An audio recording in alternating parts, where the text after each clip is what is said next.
Welcome to Blessed and Boys, a podcast that was definitely not soliciting that woman.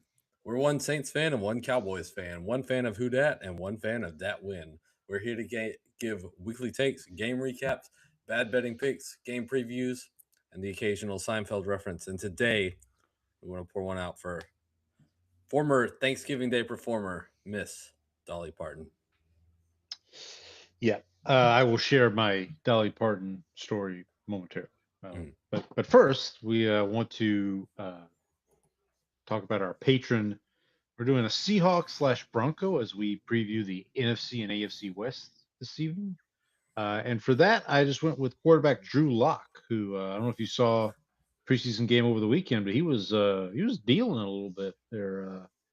Jerry, it's a lock. Kramer, you've had this thing under control for almost 3 years now. It's a lock. Got to get that. We got to get it ready because in a couple weeks we'll be doing some real picks. So Drew Lock in America is born November 10th, 1996. So he's about to turn 30 here in a couple months. In Columbia, Missouri, was raised in nearby Lee's Summit. He's a standout athlete at Lee's Summit High School in both football and basketball before committing to the University of Missouri, where he developed into one of the SEC's top quarterbacks, throwing for more than 12,000 career yards and 99 touchdowns. Out of respect, he did not get to 100 because that's a multiple of 5. His 44 touchdown season, there you go, in 2017 set both SEC and school records, establishing him as one of the most productive passers in conference history. 2019 NFL Draft, the Denver Broncos selected Drew Lock, second round, 42nd overall. Missed the first part of the rookie season with a thumb injury, returned to start the final 5 games, where he led Denver to a 4-1 record, showing promise as the franchise's future quarterback. Although he displayed a strong arm and playmaking ability, inconsistency and turnovers prevented him from securing the long-term starting job. He was then traded to Seattle in 2022 as a part of the blockbuster deal that sent Russell Wilson to cook in Denver. After serving primarily as the backup in Seattle, Lock was signed by the New York Giants 2024, made a couple starts, including a career-best 4 touchdown performance late in the season. I totally forgot about that. Do we know who that was against? Because if not, I'm going to look it up. You sure it wasn't against the Cowboys? It could have been. No, we didn't have. Hey, we didn't have Matt Eberflus there yet. So, Drew Lock returned to the Seahawks in 2025, so he does have a Super Bowl ring, I presume, because and he continues his career as an experienced veteran quarterback and reliable backup. One-time Super Bowl champ on Pro Football Reference. There you go. So a salute to Drew Lock, our patron Seahawks / Bronco for the week. Is against the Indianapolis Colts. Oh, that makes sense. Because I think they fired their defensive coordinator after 24. Well, that's probably part of the reason. You gave up 4 touchdown passes to Drew Lock. You're done. Get out of here, buddy. You're done. I'm Paul, the Saints fan. I'm Brendan, the Cowboys fan. We're your host, Izzy. Tell them what time it is. Yeah, that's it. It's go time. Let's see you lift that. Mr. Mandelbaum, please. It's go time. This one's for you, Pop. It's go time. It's go time. Ooh. You've been married 3 times. That's it. It's go time. It's go time. All right, buddy. So it is go time. We're almost there. We got college football games this weekend. We also have a game. We also have a game coming up between our teams. That is true. The Blessed Boys derby, as they would call it. There you go. Derby over in England. Yeah. Hopefully there's not too many fights in this game. as there were last week in joint practice. But yeah, we might talk about that a little bit on Friday. Cowboys Saints in Dallas, right? Yes, that is correct, because the Cowboys' first two preseason games have been on the road. Yeah, and the Saints had one 2-0, by the way, undefeated. No big deal. We can talk about that a little later. I know you're. I know you're dying to talk about the Saints game. Yeah. Well, I will read verbatim what I put in the notes when we get there. But before we get to that, let's do a little housekeeping. So we got a couple of announcements, couple things. But first, if you want to contact the show, you can do so via email, blessthemboys@gmail.com, BLESSDEMBOYZ. On X at bless_them_boys. I'm at Paul Elliott _316. Brandon is at Ball from Grace. Blue Sky, we hardly knew you. So I probably should take that out of the notes. So, yeah, I think we're not. It's over. I mean, we're on it, but like we don't. The account exists. That's about it. The account exists, but yeah, about it. If you're checking us out on YouTube Live, thank you. First of all, go ahead and hit that like button, subscribe button while you're here. You can also check us out on YouTube after the show. We do post all the audio there as well. We also post on Spotify and Apple. Spotify gave me some trouble this week, and it was gave me some difficulties trying to post the show this week. So, but I did eventually get it up. Okay, well, so help us out here, Spotify. We're just two schmucks talking about sports. Like, what's the problem? I bet it's the Bosnians. That's probably it. Yep. That's probably it. Those darn Bosnians. We appreciate all the feedback. So like, share, subscribe, leave a rating and review. Tell your friends, tell your enemies, tell the bots. And so I did want to make a couple of announcements. We've sent out a couple tweets over the last couple of days. We have a couple of pick'em games that we have started. We did this last year. So we've got a couple of through ESPN. We're doing win totals for the season. So Brandon and I next week will go through all of our over-unders. We'll do our kind of overall season preview. We'll do our playoff teams. We'll do our individual award, yada, yada, yada. But as part of that, we will be doing our over-unders. So if you want to join us there, you're welcome to do that. Hope everybody can join us there. We are also doing two, and I may have screwed this up, Brandon. We're doing two pick'ems. One, I set it up as as straight pick'em, so you just pick who wins. Okay. The other one is confidence. I probably should have done spread, right? We need to do spread too. Okay. We'll just do all of them. Yeah, we'll just do all of them.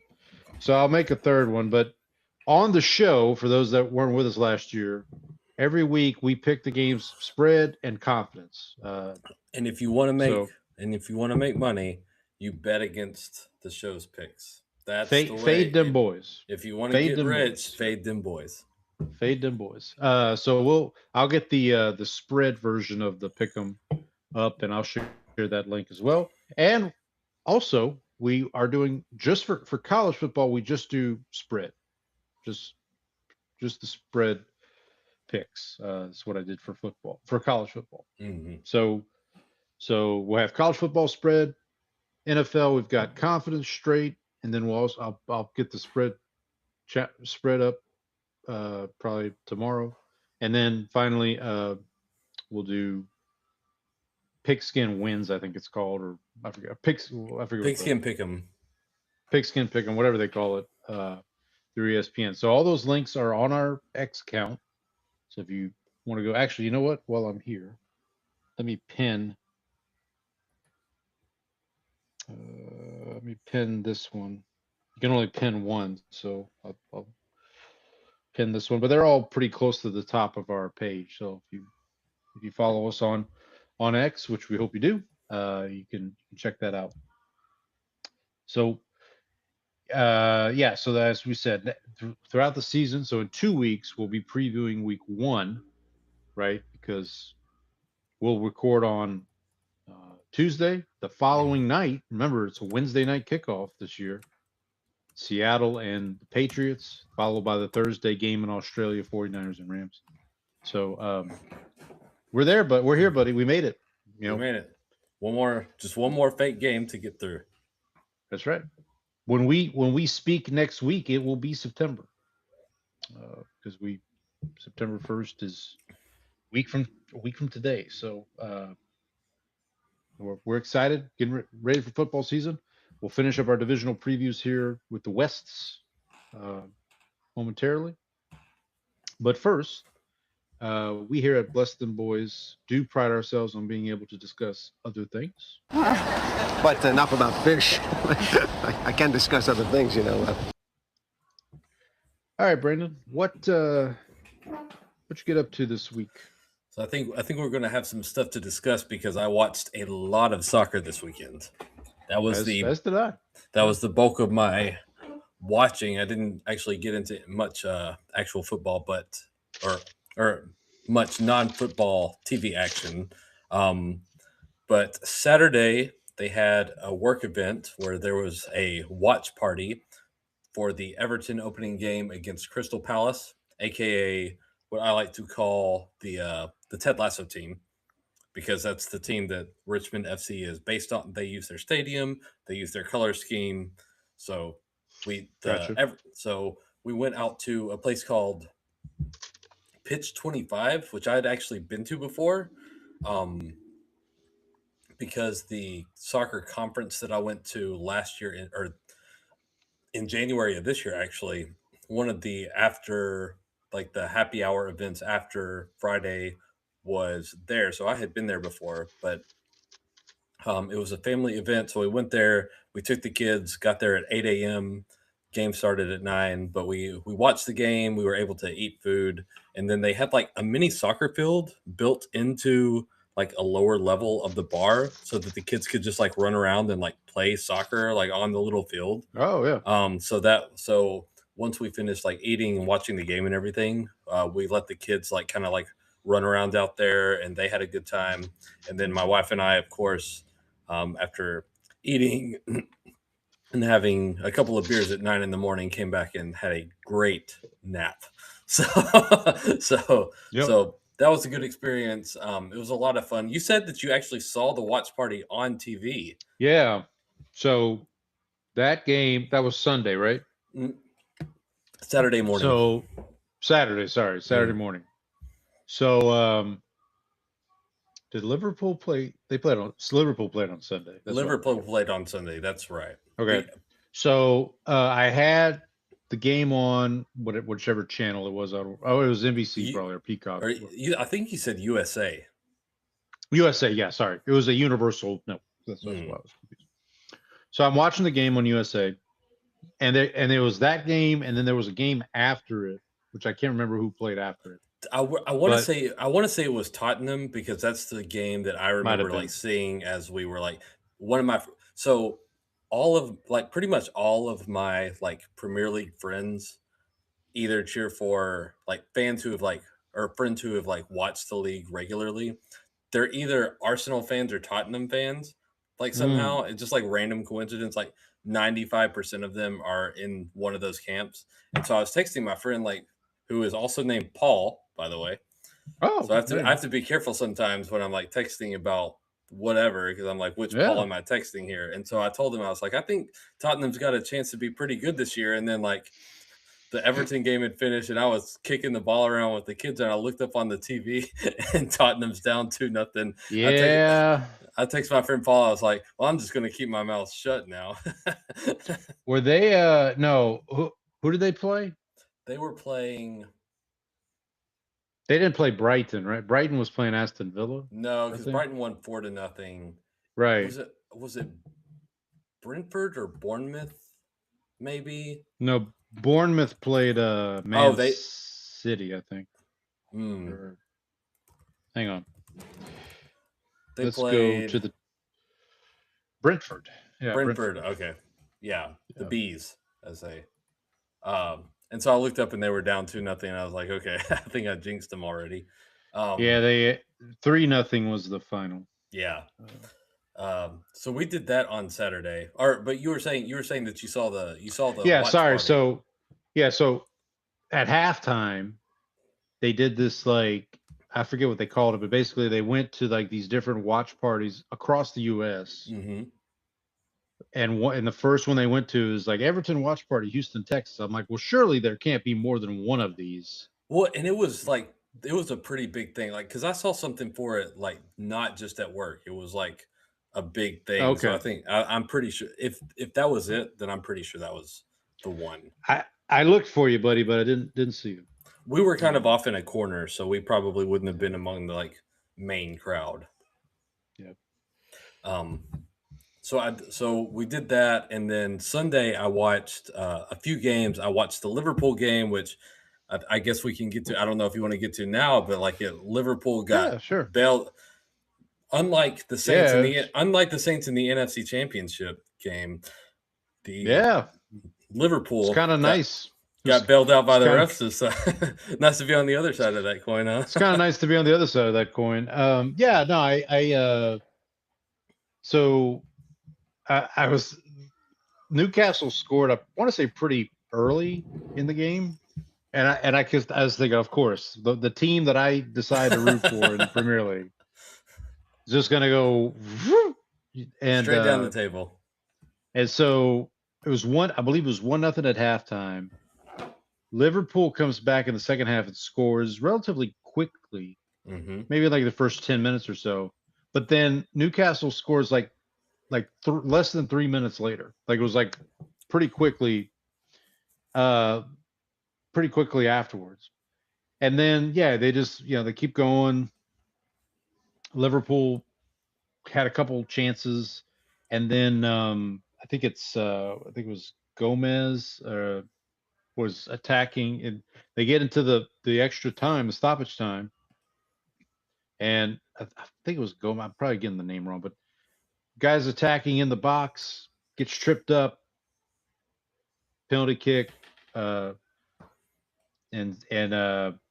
their captain, whose name escapes me at the moment, knocks in the penalty kick, and basically that was it, because that was like they were already past. Well, yeah, they had already gone past the extra time or the added time, basically. Yeah, so it was basically like you make this kick, it's going to end in a draw. You don't, Newcastle will win. So you escape with the point. Dominic Sobasela, that's who kicked the penalty. One of those one of the Slavic countries. Sounds like. Yeah. The first goal for Liverpool was scored by Cody Gakpo, who I think has been with them for. Yeah, he's been with them for a little while. They have a new coach this year, so I did watch a little bit of post game stuff. I just found like videos in a lot of the issues were like, or a lot of the things I heard were like, well, they don't have anybody on the right wing. Their middle, is kind of soft. Yeah, so the right wing is where they lost Mo Salah, which is going to be a problem. And it felt like Newcastle just kind of like sat back defensively, and Liverpool without Salah basically doesn't have as much offensive power to just like to break that down to kind of get through. And so it seems like that's probably going to have to be a problem that they're going to have to work through either the whole season, or if they can add somebody in January, like during the transfer window, that might be an option. They're supposedly finalized a deal with PSG to get Barcola, Bradley Barcola, who's supposed to be really good. That deal feels like it's been going on for a while. Yeah, I keep seeing like it's all but done. It's all these different. The transfer window is there'll be, and I feel like this was the case with Roma a lot this year. Is like it feels like you're gonna hear stuff. It's like this deal's almost done, and then it'll fall apart at the last second. So be wary on that. Okay. So just but I don't even know what position does Barcola play? Is he what they need? Is he a winger? Is he? I'm looking. I got it right here. He's a forward. Mm. Yeah, he does play. Describes him as. Plays on Oh, the he's right a wing. left winger. Well, okay. What I'm reading describes him as a left winger, but I don't know if it's. He's comfortable on the right wing or as a forward. It does say he can operate on the right wing. You know, it's funny because there was a one of Mussolini's descendants actually plays soccer in Italy, and they said that he is a right winger. I bet he is. Which Lazio is also, by the way, they are kind of the fastest. Not that I'm a reliable narrator on this because they are Roma's biggest rival, but they are considered the right wing fandom of Are you Rome well? soccer. Are they well read? Are they well read? They're very. I don't think they're well read, but I think they are. What's the well read version of fascist? So I believe it was Munoz. Victor Munoz was who got fouled there at the end. The other thing I did want to mention I learned is Isaac for Liverpool. Yeah. He apparently was with Newcastle previously. Yes, so every time he got the ball, he got booed. Booed the crap out of him, yeah, because they were playing in Newcastle. So and he was kind of salty about it afterwards, like on Instagram. He said something about like, so it's like a whole Deshaun Watson situation. Kind of, but like but without towards sexual assault. But towards the opposite team, not his own. like not his own fans, but towards the opposite. Fair. Yeah. But yeah, no, it was, I guess it's good that they got they got a point. Or got a point. Sorry, not a win. They got a draw. They played Nottingham Forest on Saturday. I will be supporting early start. I will be supporting Liverpool in that as a Nottingham Forest hater. Early start there. But I did watch a couple other. I watched a little bit of Chelsea and Fulham. That was the Monday game. I didn't get to watch that one, but I ended up watching Roma and Fiorentina. Fiorentina. See. So is this? Yeah. So they. La Liga? No, this is Serie A. Italian? Serie A. Serie A? On Paramount Plus, which you have, by the way. So you have access to this. I do. I also should mention, I think I texted you this, Fandango, which I use to stream movies. They are now offering the German Bundesliga. Bundesliga. So you can watch like Bayern Munich and those clubs go at it. So you can watch Harry Kane play there. Which club does he play for? Bayern München. Bayern Munich. That's like Bayern Munich. That's that's like the best club, right? Yeah. Bayern Munich. It's like so it's like the I guess in La Liga it would be like Real Madrid or Barcelona. Gotcha. Yes. I also watched Roma Fiorentina. I talked about they won 4-0, so Roma just like crushed Fiorentina. Daniel Malen, who is a Netherlands player who we actually saw in the World Cup, who plays for Roma, scored 3 goals, and Paulo Dybala had 3 assists. So they basically were the source of the scoring there. And then I watched Venezia Lecce, which Venezia was basically in control of the game for most of like the first 70 minutes, had like 2 goals called back for like offsides or some other minor infraction, and ended up losing 0-2, unfortunately. So rough game, or rough result. Yeah. There's something I was going to ask you, but I lost it. I'll think of it. And the other thing that I did was someone from the Philly Voice goes through and ranks the press box food offerings of all 32 teams. NFL. And number 1 with the bullet for not the first time, but a repeat champion, the Dallas Cowboys, best press box food offering by a lot. So bring the Lombardi, bring the food Lombardi home, baby. I could say something, but I'll restrain myself. I will say though, like if it's coming from a Philly rider, like they're not that's gonna. True. Yeah. Like if they even had any reason to like downplay it, they would. But so you know that the food is actually good. So there we go. Yeah, I mean, I think that's What about you, Paul? What did you get up to?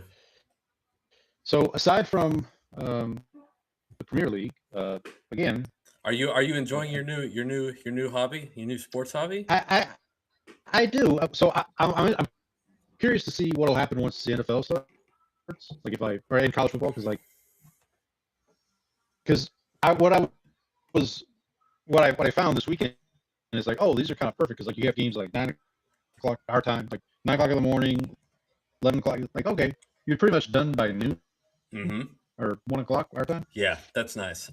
Now, like Liverpool this weekend plays at 6:30 our time, 6:30 in the morning. So, which is not terrible. I mean, I'm usually up by then. I'm usually up by then anyway. Yeah.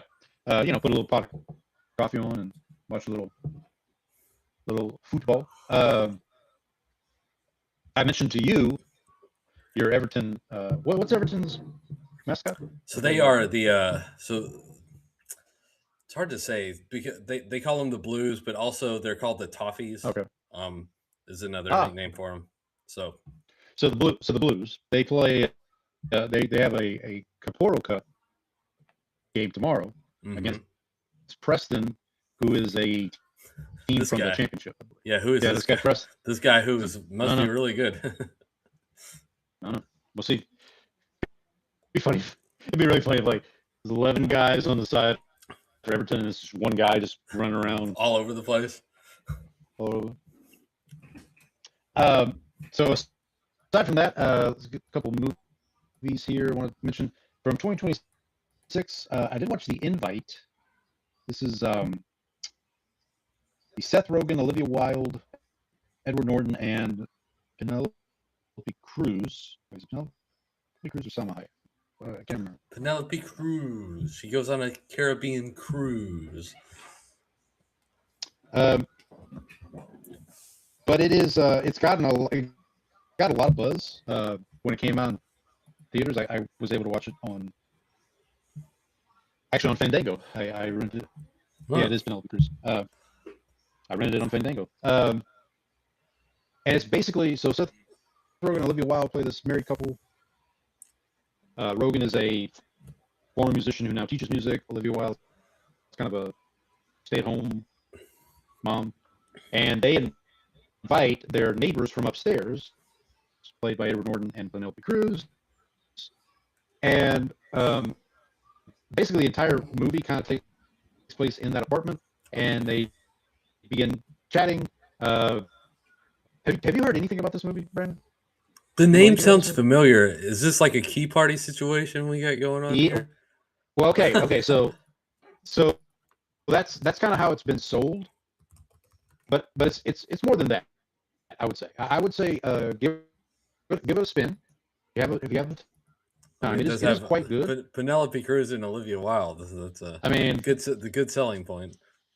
Yeah, it's but what I would say is like it's kind of a cross between like those 80s comedies where they would have a lot of sex talk.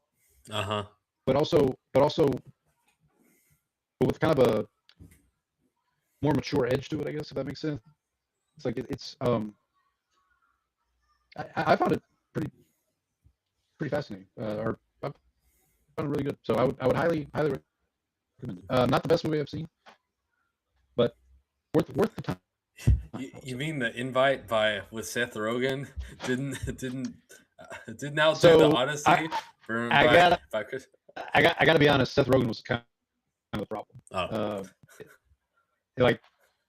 You don't It's say. not that, and it's not that his performance was bad. I think it was his performance was meant to be what it was. If that makes sense. Just the character was kind of. So anyway, yeah. So there's that. I think I may have mentioned this movie to you before, and I may have requested that you watch it, but I'm going to request it again. That's Uncut Gems. This is Okay. 2019. This is the Safdie brothers. So I know what the movie. Yeah. So like, this is not a. You- I don't know it. okay. I am okay. familiar with that. I actually said today, this is how I win at work today. There you go. As I said, this There is you how I win. Which I So, also but have you- I meant to. Have you seen the movie? No, I haven't. Okay. But you just know that gift that means. Yes. Which Okay. I should also point out today. I meant to text you this, but I found out today that one of my coworkers is a huge Seinfeld fan because I mentioned the Pinsky file to him, and he was like, I told him I said I said I think I'm Pinsky material, and he said you just moved this. I did move the files into this accordion style folder. So he knew exactly, like, as soon as I said I'm Pinsky material, he knew exactly what I was referring to. That's the barber. That's the barber, isn't it? Yeah, that is the barber. Yeah, that's the barber. So what? One of George playing the drums on his. One of my favorite things is on the DVDs they have this notes about nothing bonus feature. Yeah. And so it will just give you random notes. Either it'll it has a Kramer entrance counter. It has a George and Jerry and Elaine and Kramer boyfriend girlfriend counter, and then it'll also just have random facts about what they're talking about or about the episode. And for this episode, there was a joke that got cut from this where they talked about originally there was a third Barber brother. Oh, I've heard this. Yeah, I've heard. Yeah, this. and they said that he drank the blue liquid that keeps the combs clean. He committed barbicide. Which I've used that joke before. I was like, yeah, I have to find a new barber. My other barber drank the blue liquid and committed barbicide. So you I think listen to this podcast too, Signcast. I listen every now and then. I don't listen all the time. Well, I mean, they don't drop new episodes anymore. But I listened to every episode. It was great. So if you are a fan of Seinfeld and you have not checked out that podcast, I would highly recommend it. But on that, when they did the barber, I remember them talking about the third brother that storyline got cut. That episode also has one of my favorite lines from Kramer. I may have talked about this on the show before. So his storyline, or Jerry's storyline, and Kramer's kind of intersect with Elaine's. Elaine is running this charity auction, a bachelor auction, and she wants Jerry to be in it because Jerry is somewhat famous. And he gets a bad haircut from who's it, Nunzio? No, who's the older? Who's the bad one? Yeah, the uncle. He gets a bad haircut from the uncle. So, and Jerry's like, "Well, I'm not gonna do the auction. My hair looks terrible. Whatever." He's like, "Just bring Kramer." And Elaine's kind of like, Enzo is the bad one. Enzo's the bad one. And Kramer says, "Come on, I could raise enough money to cure polio." And Jerry says, "I believe they've had a cure for polio for quite some time." And Kramer just goes, "Polio?" He says, polio? You sure? Are you sure? Are we talking about the same thing? No, that's always one of my favorite. Statute. It's like one of those things. It's not statue, you idiot. But yeah, so yeah, that's kind of an underrated episode. I like that they also used the Barber of Seville music. Yeah, which I was first acquainted with in the Looney Tunes episode. Where of course. By the way, I should mention, speaking of Looney Tunes, this weekend, Coyote versus Acme comes out. That movie looks funny. It looks good. Long long awaited. That so apparently it was supposed to come out like during COVID, I think, and then they just kind of they wrote it. They wrote it off. They just wrote it off. Yeah. You don't even know what a write-off is. Well, they do, and they're the ones writing it off. All right. I want to get to the Denzel challenge. So I'm a little stuck here, buddy. I might need your help. Uh-oh. So we're on week 35. I will remind folks, week 34 last week, the category was mystery person. I watched Deja Vu, the Tony Scott movie. Love that movie. Unapologetically love the movie. It's based in New Orleans. Denzel plays a detective or an ATF agent who's trying to figure out who blew up a ferry on Mardi Gras in New Orleans. It was like the first movie to be filmed in New Orleans after Katrina. It's kind of bat crap crazy, but I don't care. I love it. Anyway, so that was good. So this week's challenge, week 35. Okay, so we're getting there. The category is more than 2 legs. So let me pull up the description so I speak to it properly. Let's see. Okay. Come on. Okay, here we go. So this week's challenge has legs, lots of them. Your challenge this week is to watch a movie featuring something with more than 2 legs, either in the title or centric to the plot. Another straightforward challenge, but to clarify, Reservoir Dogs would be perfectly fine as dog is in the title, and they have more than 2 legs, despite there being no dogs in the movie.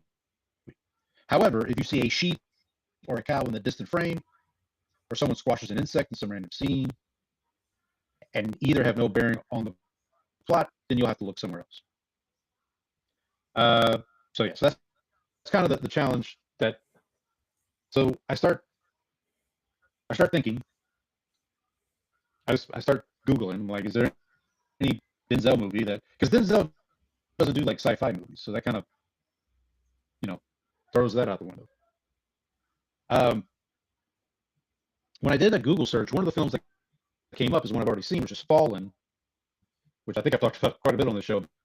But in Fallen, the whole conceit of that movie is there's a demon that gets passed from people to people by touch, and in one scene, the demon has no person to pass to, so it gets passed to a cat, which cat has 4 legs.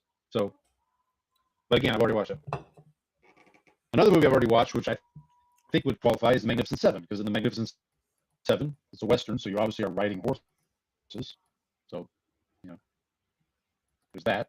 I'm part of this Discord channel, and I broached the question there, and someone said, well, what about Much Ado About Nothing? They ride horses in that movie, and there's a character named like Dog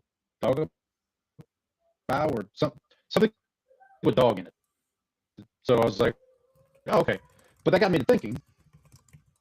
So I came up with 2 options. Here's the 2 options I came up with. So the first one is Glory, which is the Civil War. What, you got some? I think I got one for you. Okay, let me go through my 2. Let me go through my 2, and then we'll see if they line up with you. So Glory, which is the Civil War movie that Denzel won an Oscar for. Matthew Broderick plays the commander of this battalion. They're the first all-black battalion, and throughout that movie, he rides a horse. And then there's a scene kind of towards the end of the film where he dismounts the horse as a symbol of, I'm going to go into battle with you guys, as opposed to, kind of riding my horse and staying out of trouble. So that was one. The other one, I don't know if this is the one that you were thinking of. The other one I came up with was Training Day. So you hold on. I got another one for you. So this is a very thin thread. So Training Day has an appearance by none other than Snoop Dogg. Oh, Snoop Dogg. So, and I broached that to the group, and they were like, what? Go for it. Like just so. But I'm interested to hear. Let me hear your suggestion. My suggestion is Wilma. Wilma. Is she? Is he? What is- He's in that movie. No. Well, what is Wilma? This says Wilma. I'm on the IMDb list of Denzel Washington movies. Hang on. Oh, it might be. Is it a TV? It's a TV movie. That's what it is. Okay, but That go ahead. counts, Give me though. the. That counts, though, right? It does count. So it does count. But when I came up with the 52 movies for my list, I excluded TV movies. But you're right. It technically does count. So what's the? So this is a story about Wilma Rudolph. Okay. So speaking of Kramer here, she contracts polio at Okay. age 5, which affects her legs. So she Right. has to she has to use crutches, but she runs the relay race. What are the parts of a relay race called? They are called legs. It has 4 legs of a relay race. There you go. Okay. So You know what? I like it. If I could find a spot if I could find somewhere to watch Wilma. I wonder if it's on YouTube. Hold on, too. All right. Well, I will report back next week to what I ended up choosing. Yeah, looks like it's on. Oh, this is actually his first film, according to this.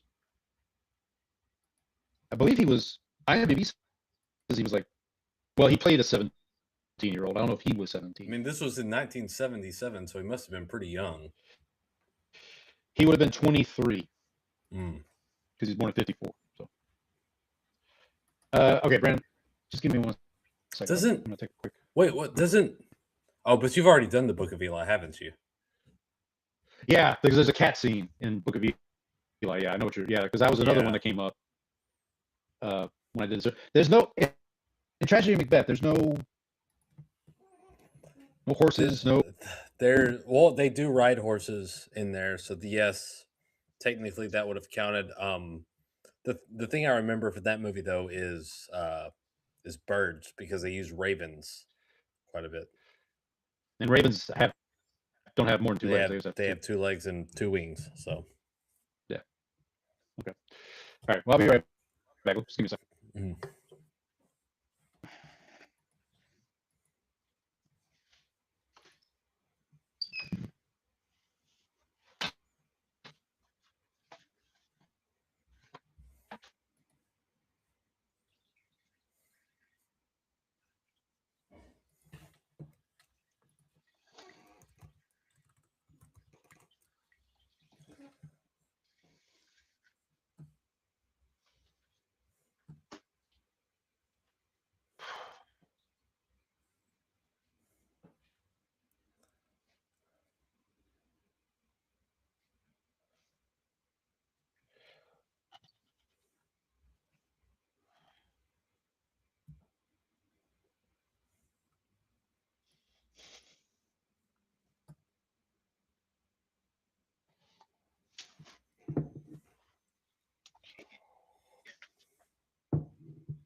Sorry about that. Are you ready? Because ready. now it's time for our super oh, secret that's right. special segment before we go into the Well, we go into the previews. It's all you, buddy. I got no idea what's coming. Let's see. Entire.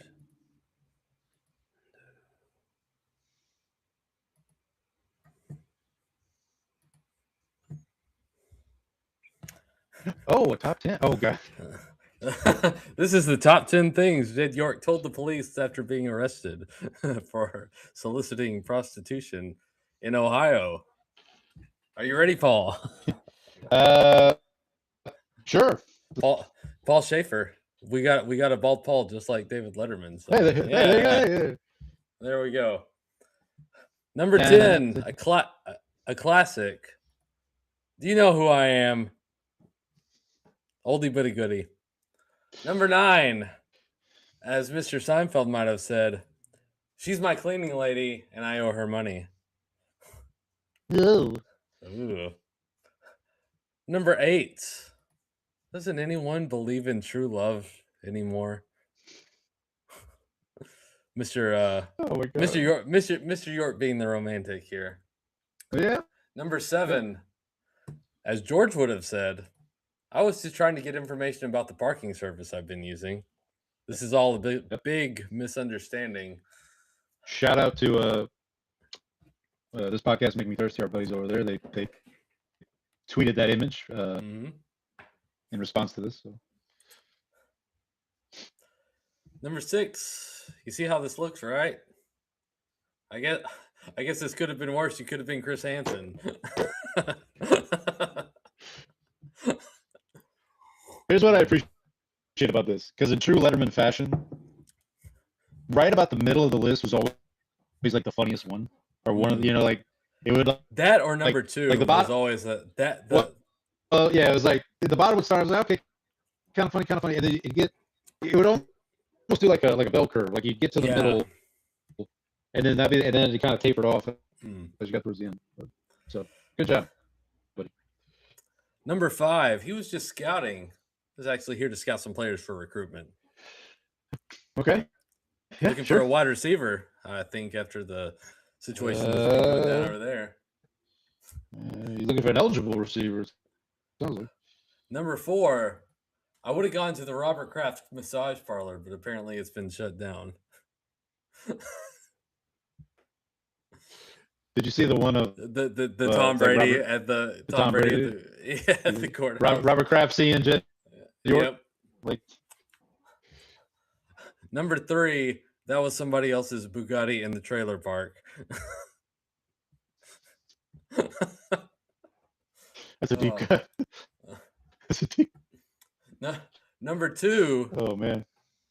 She became highly recommended to me from Brandon Ayuk. Ew. Ew. And number 1. And she told me she knew how to turn off the substation.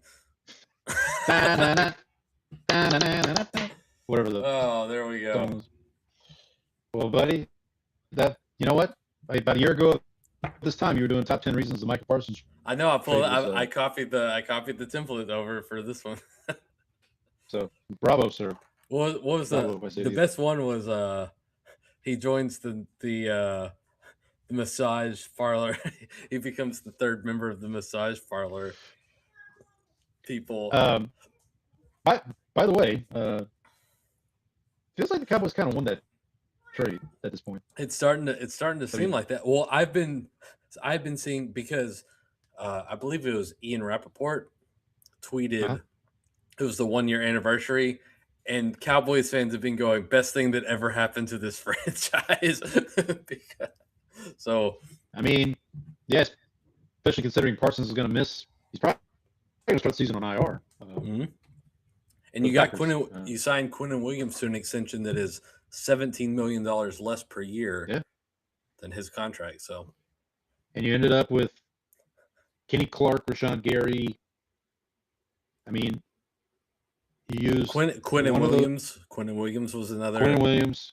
One of those draft picks is the kid from was it Malachi Lawrence? Well, okay, so that's from that trade.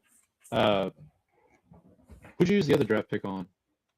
Well, the other one was just our regular Caleb Downs. No, but that was last year. Did he have an extra first? No, it's because we traded him after the draft, so it'll be the next. Oh, right, of course. But part of that is it goes into the Quinnen Williams deal. Gotcha. And well, I'll let you, because I'm sure we're gonna talk about the Cowboys preseason game against the who'd you guys play? The Cardinals. Cardinals. Yeah. So we should caveat all of this with a As we should probably caveat the Saints' performance with competition level Sure. does matter. But the Cowboys won again. I'll start with Joe Milton because he was just slinging it on Saturday night.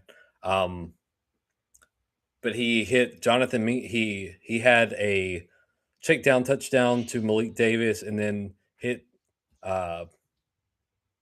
Jonathan Mingo for a bomb touchdown pass on just like a perfect pass where he just like laid it into him deep. I think with the way he's played this preseason, just the consistency that he's shown, like I don't see any reason right now not to give Joe Milton the QB2 position. Like just because he's played at least as well as Sam Howell, maybe better, and the idea that the reason you keep Sam Howell is because the floor is higher.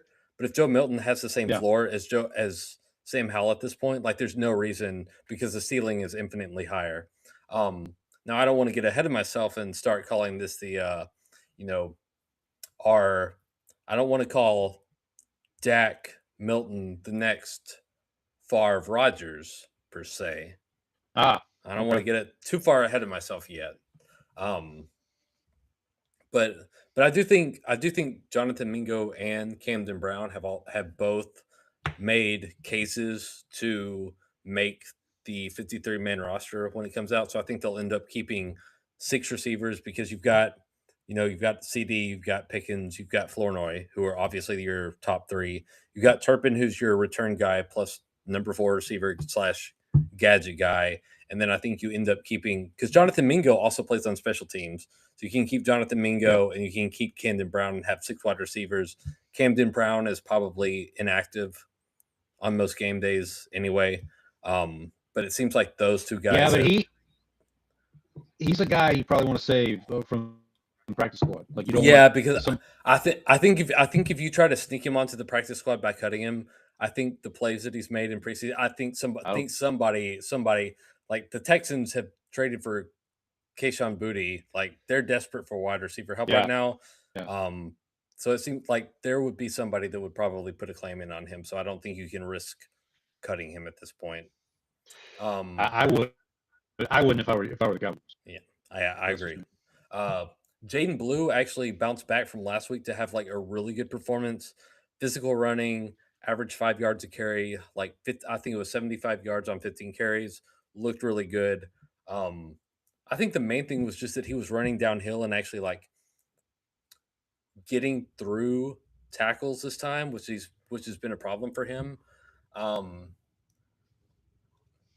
then on the defensive side of the ball, there were moments where they were a little bit of a bend don't break sort of defense where they gave up a couple of plays where they were there in coverage, but the wide receiver just made a play. A lot of times, they've still been pretty like fundamentally sound.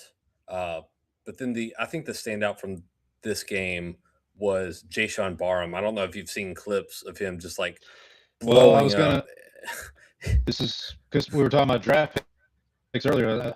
I know Rich Eisen has been really high on him because obviously Rich is a Michigan guy. So right, but and he started camp. I think he was banged up a little bit, and then kind of eased his way into the rotation. But yeah, I saw some clips, man. He looks like he looks like he could be a weapon for you guys this season. Zach Bond and Fred Warner were the comps that I have seen thrown around. So pretty no pressure there. Yeah, pretty lofty praise. But the thing was, he just does a good job of like when he's getting downhill, he knows he's physical and just mean and just able to get into the gaps. He blew up multiple plays for loss. I think the only like bad play he has was like he blew up a screen that should have been like a 2-yard loss and he missed the tackle, and so it ended up. But because he held up the runner for long enough, it ended up being like no gain instead of a 2-yard loss. Like that was the biggest negative play or the worst play that he had. But he was good in coverage and then just physically coming downhill, just like getting through the guard, putting his shoulder into people. I don't understand, like, based on what he did in that game, like, I don't understand how he lasted until the third round. Like, that seemed like just like Yeah, I don't. I It think seems it, like I think part I of it think was I also. think he had a little injury history. I think was part of it. Um, I also wonder if yeah, like some teams didn't know, like he seems like he fits into this system specifically, but maybe like other teams, like it wouldn't have been necessarily a good scheme fit, or like teams didn't know, like, should he be an edge, should he be an up ball linebacker, should he do X or yeah. Y, and like there may have been some like, what do we I do was with this guy? That yeah was the question. So yeah. I was gonna so how say about it's like a positional thing. Like yeah. like to your point, because if it's an off ball linebackers we talked about, not a highly just high value pick or high Right, value right. position. So how about the Saints, Uh, Paul? uh, I don't think they had a game this weekend, did they? I think they canceled it. I think they were They should too busy have. getting ready for the preseason game against the Cowboys. So yeah. So the game started out. I just pulled up the stats because I tried to block it out of my memory. But they started Zach Wilson, who earned it, honestly, after his performance against Jacksonville the week prior. Because there's still kind of, I think there's still some. He's a Rattler as a Wilson for QB2. And, this started out fairly okay. They gave up, the Rams had a long drive in the first quarter. Stetson Bennett was dealing pretty much. Like, I mean, like there was talk after the game. They're like, Rams should try to trade Stetson Bennett because, like, if you think Ty Simpson's your future, which you picked him 13th overall, like, why would you try to? Like, it would make more sense. As Sean McVay was thrilled about, by the way. Right, but it would make more sense. Like you were talking about the Cowboys keeping Joe Milton, or maybe somebody I was talking about, because this came up with Rattler with the Saints. It's like, why would you trade a backup quarterback in a league where quarterbacks can get injured? But Bennett could be kind of the odd man out in that room. So, like, I mean, you don't think the Falcons would kind of want Stetson Bennett right now, as opposed to what they got on their roster? But anyway, so Wilson obviously didn't play as well as he did last week. The Rams get a field goal, come back. Wilson throws a pretty bad interception, like just a lame duck pass. I guess intercepted. Rams turn that into a touchdown. Saints turn it over on downs. Next possession, Rams score another touchdown. They get the Rams get another field goal towards the end of the half. It's 20-0 at halftime. It's like, oh gosh, all right, here we go. So what I thought was, okay, Rattler and Wilson are going to flip from last week. Wilson had a bad first half. Rattler's going to come in the second half, have a good second half. And first drive, he's looking pretty good. He's moving the ball. Like, he's moving the ball better than Wilson did. And then he just decides to throw it quadruple coverage for no reason. Rattler does. And gets a 100-yard pick six. And Was that the one that I sent you that tweet on? Is like, you just got you just had a pick six, like, commented on by congratulations, blankety word that word that we can't say on this show. Brenda Song, Macaulay Culkin's wife, was in the booth for the Rams. I had the volume off, but I did see that she got to call that interception. Yeah, I mean, and then it just, I kind of gave up on it from there. And then to add insult to injury, or injury to insult, I should say. Ty Chandler, who returned the opening kickoff of the Jaguars game like 80 yards, played in this game. He got put on IR today. His season's over. Moliki Matavaya, who was like our best receiver in this Rams game because he was the only one who really did anything, he left the game early. He got put on IR today. He's done for the season. Chris Olave left practice early today, and I was like, okay, come on, this is like Other what is there must be a substation in New Orleans. Like that's the only thing other than that, I can other than that, Miss Lincoln, how was the play? right. Exactly. I mean, it's just like we're back to Tyler Shuck's receivers potentially. Like he's gonna end up having like Bryce Lance and Barry and Brown as his 1 and 2 receivers against Detroit if we keep going down the path we're going. Now Olave, they said he just got the wind knocked out of him, but this is the same team that said Jordan Tyson's hamstring injury wasn't a big deal, and now he's out 2 months. So you tell me, I'm out. It's and like I'm starting to think Kellen Moore is kind of like a lame duck coach, honestly, because like the penalties are like I get. Look, listen. Let me be clear. The Rams are a far better team. Like even with the second string, they're a far better team, much more talent. But when you have less talent, what you can't do is beat yourself, and like with penalties and like all this stuff. There was one penalty early in the game against Jeremiah Wright, the offensive lineman out of Auburn, the rookie offensive lineman. It was kind of a ticky-tack penalty. He kind of was playing to the whistle and got called for a late, whatever. That I don't mind. But like when your talent is what the Saints is, which is you're kind of hanging on by a thread at this point, you can't be. You know, they were dead. They were like bottom 5 in the NFL penalties last year. Pre-snap penalties, they were bottom 5. Can't have that when your talent pool is what it is. So they need to get that fixed. Kellen Moore after the game was like, whether it's preseason or regular season, you don't want to put that on tape. Like you don't want to have that kind of a performance on tape. So we'll see. I mean, I'm very interested to see how they play against the Cowboys. I'm guessing they're not going to play any starters. They'll just throw out Rattler or Zach Wilson and get ready for the regular season. I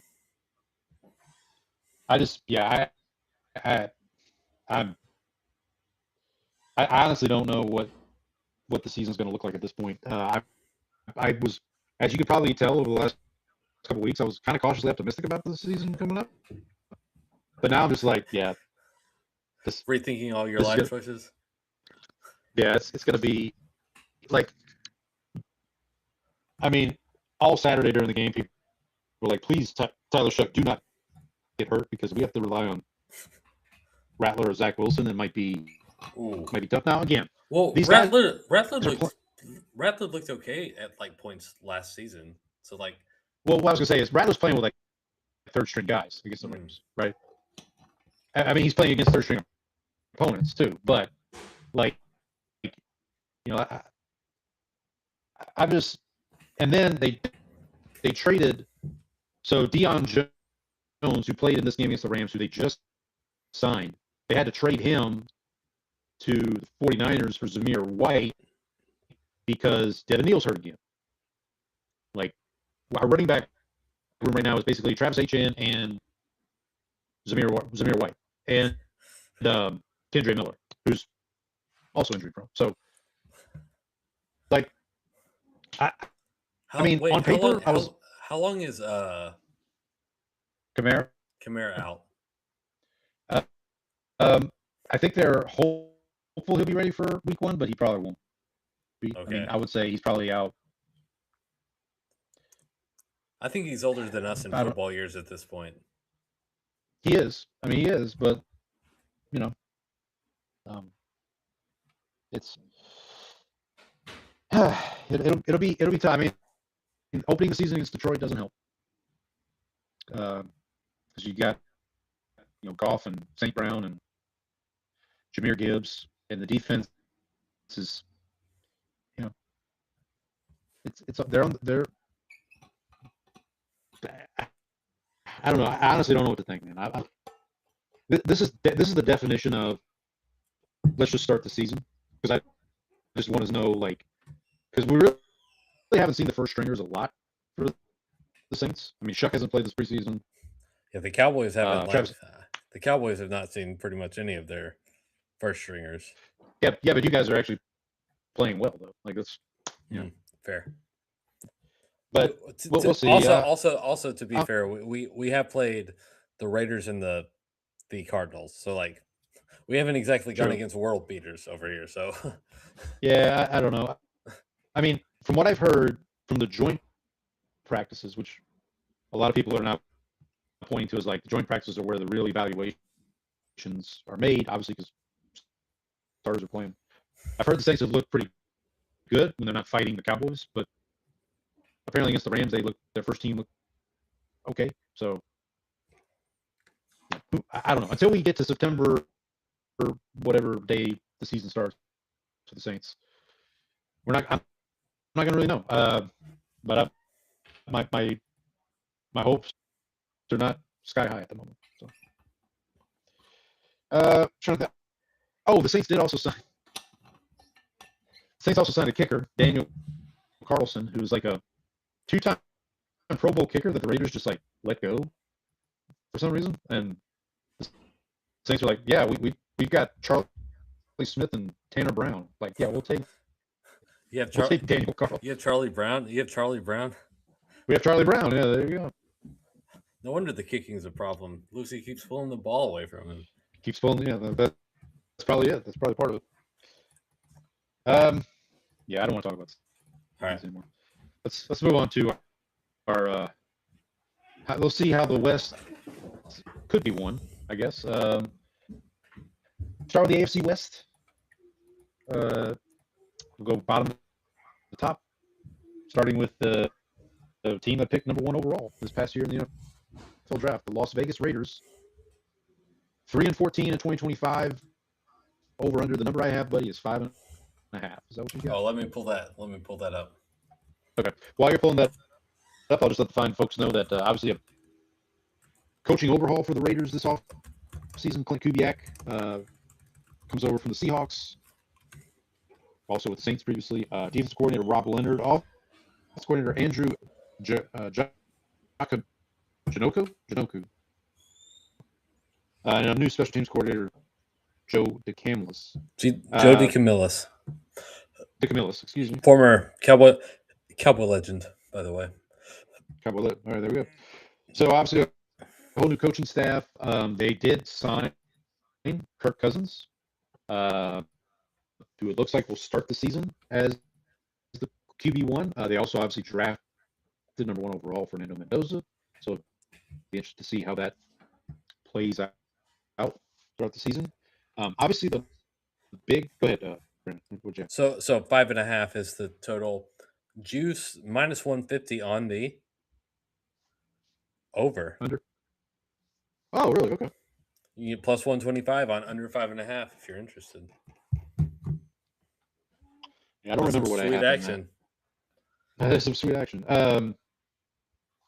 So the big, I guess, outside of picking Mendoza, outside of signing Kirk Cousins, the other big story for the Raiders this offseason was the Max Crosby almost trade we talked about. Future Cowboy. Future Cowboy. Of course, because still could be traded. Who knows? But outside of that, they did sign on defense Kobe Dean, Quay Walker, Kwity Paye. They also got Tyler Linderbaum at center, who's like one of the best centers in the NFL. So they made some good signings.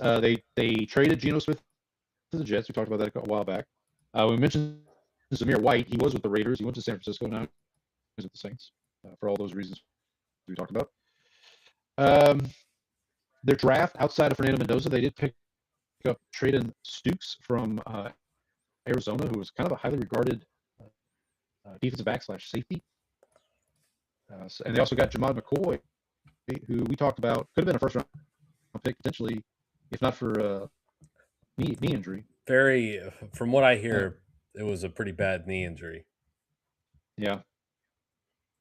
So, and we also mentioned Daniel Carlson. So their kicker right now, according to this, is Matt Gay for the Raiders. So Not that there's anything wrong with that.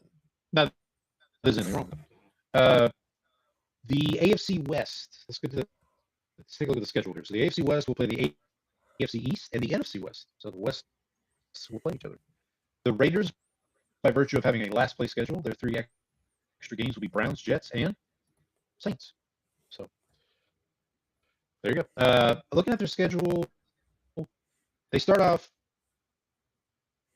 home Miami, at the Chargers, at the Saints, home Kansas City, and then it's kind of a murderer's row at Patriots, home Buffalo, home Rams. That's tough. Weeks 9 through 11 at San Francisco, home Seattle, at Denver. That's rough. I would like to add that today I did place a small wager on the Dolphins to have the NFL's worst record. This was because I saw a tweet that the Dolphins offense looked like completely unworkable. Malik Willis called a break to talk about it, and it didn't help. And so I was like, okay, I've seen enough. Yeah, my thought on the Raiders is kind of similar to what my thought was on the Browns, which is they're not going to be an easy out. Like I don't think playing the Raiders this year is like a for sure win, especially if Cousins is like a quarterback and he's playing like what we've seen Kirk Cousins play like in the past. And Kubiak, look, we talked with Trang, our good friend Trang. Like Kubiak did well with Darnold last year. He had the Saints 2-0 as offensive coordinator before the bottom fell out that season. You mean after the two games? After those 2 games. I mean, I'm again, the thing with these last place teams is they're playing all the other last place teams, and somebody's got to win those games, right? I mean, you could obviously tie, but like you're telling me that they can't beat the Jets and the Browns, and the Saints potentially. Hopefully, they don't beat the Saints week 3. That'd be bad. How would you feel? How would you feel about the Saints if they lost to the Raiders? What's the Raiders' record? Are they 0-2? Because if they're 0-2, no, I think they probably win one of their first couple of games. Well, they'll beat the Dolphins. They'll beat the Dolphins. Let's say they beat the Dolphins. They're 1-1. Yeah, I mean, I don't know. I mean, at this point with the Saints, I'm back to anything's possible week to week. But if the Saints are 0-2, so they've lost to Detroit, they've lost to Baltimore, home opener against the Raiders, and it's Kirk Cousins of all people, that's not going to feel great. But I just mentioned they've got talent on this roster. The Raiders have talent. They have Ashton Jeanty, who has a knee injury now, apparently, or an ankle injury that popped up, I think, today. They said it's not supposed to be like too serious, so fingers crossed.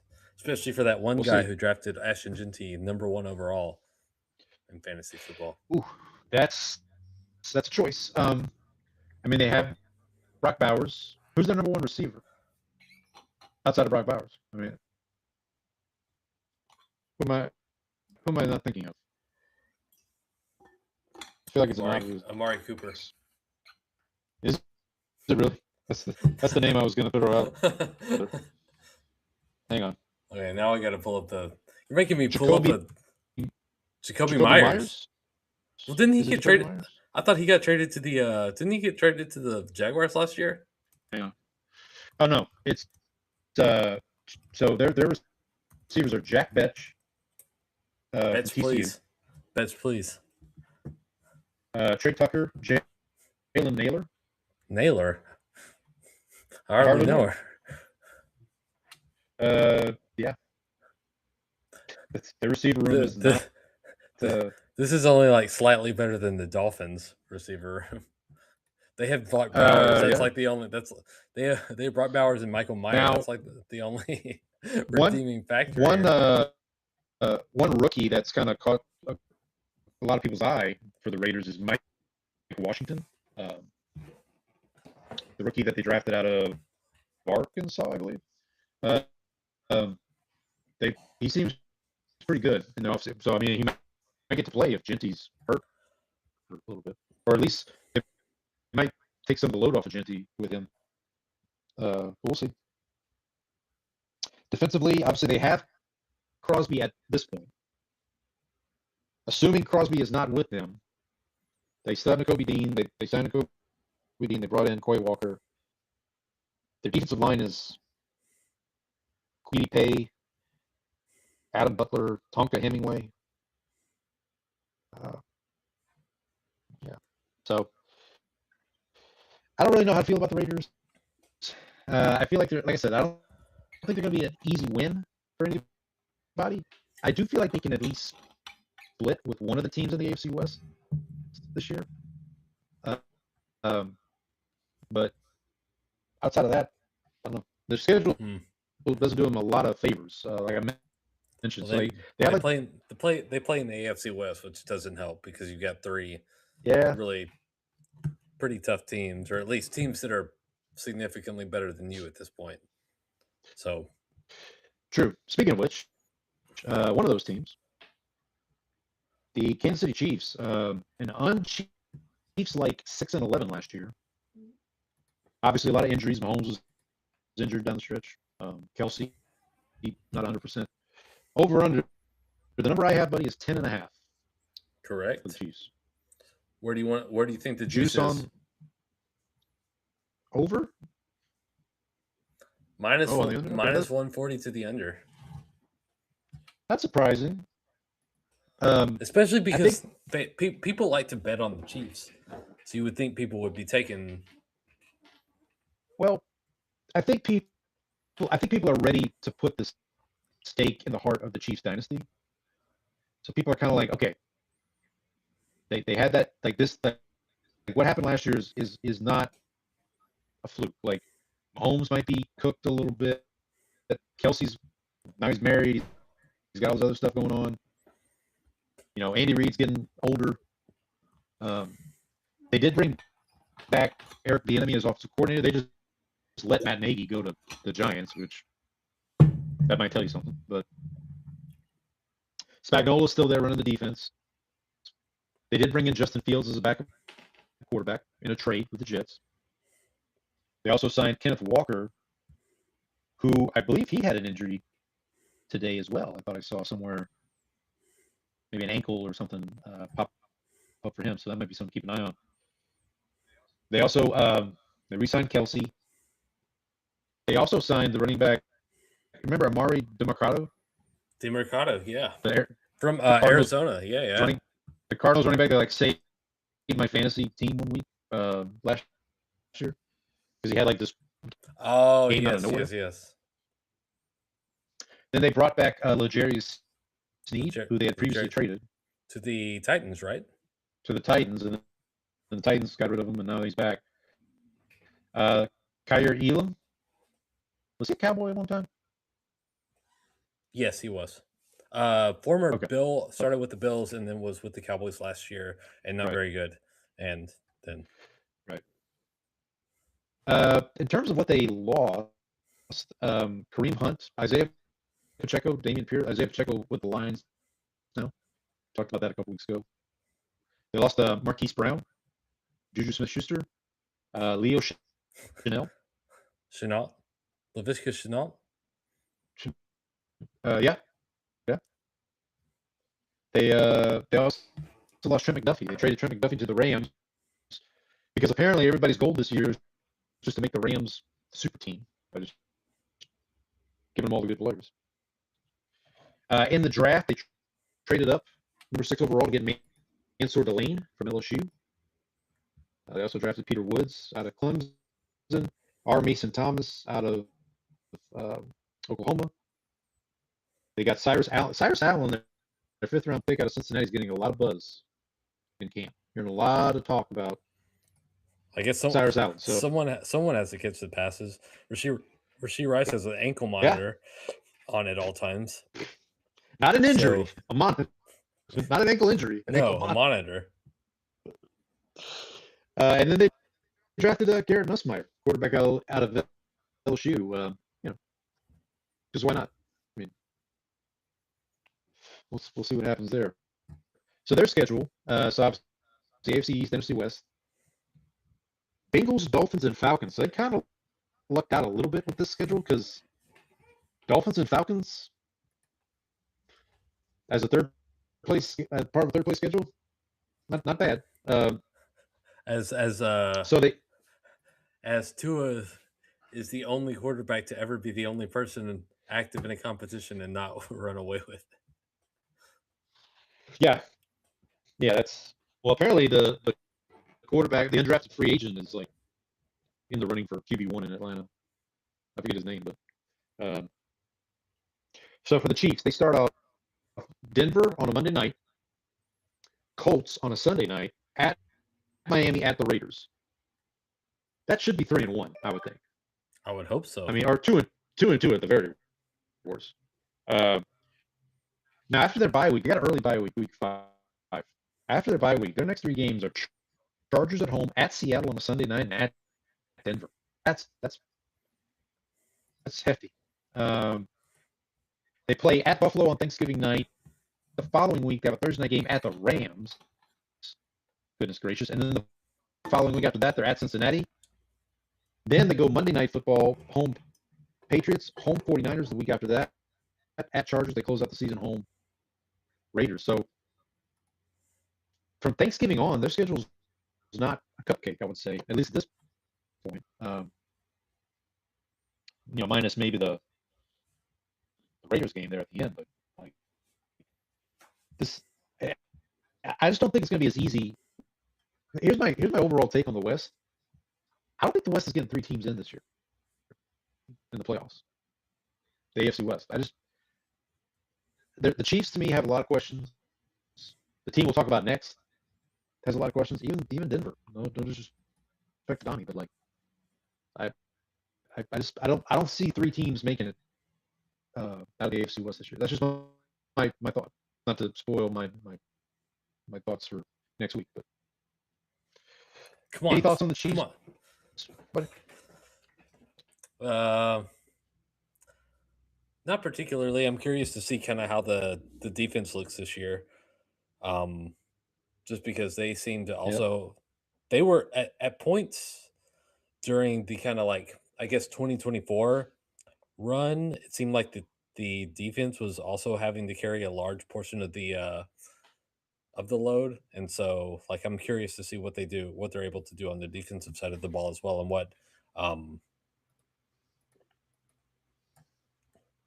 who's Spagnuolo's another able to receiver do. for the Chiefs?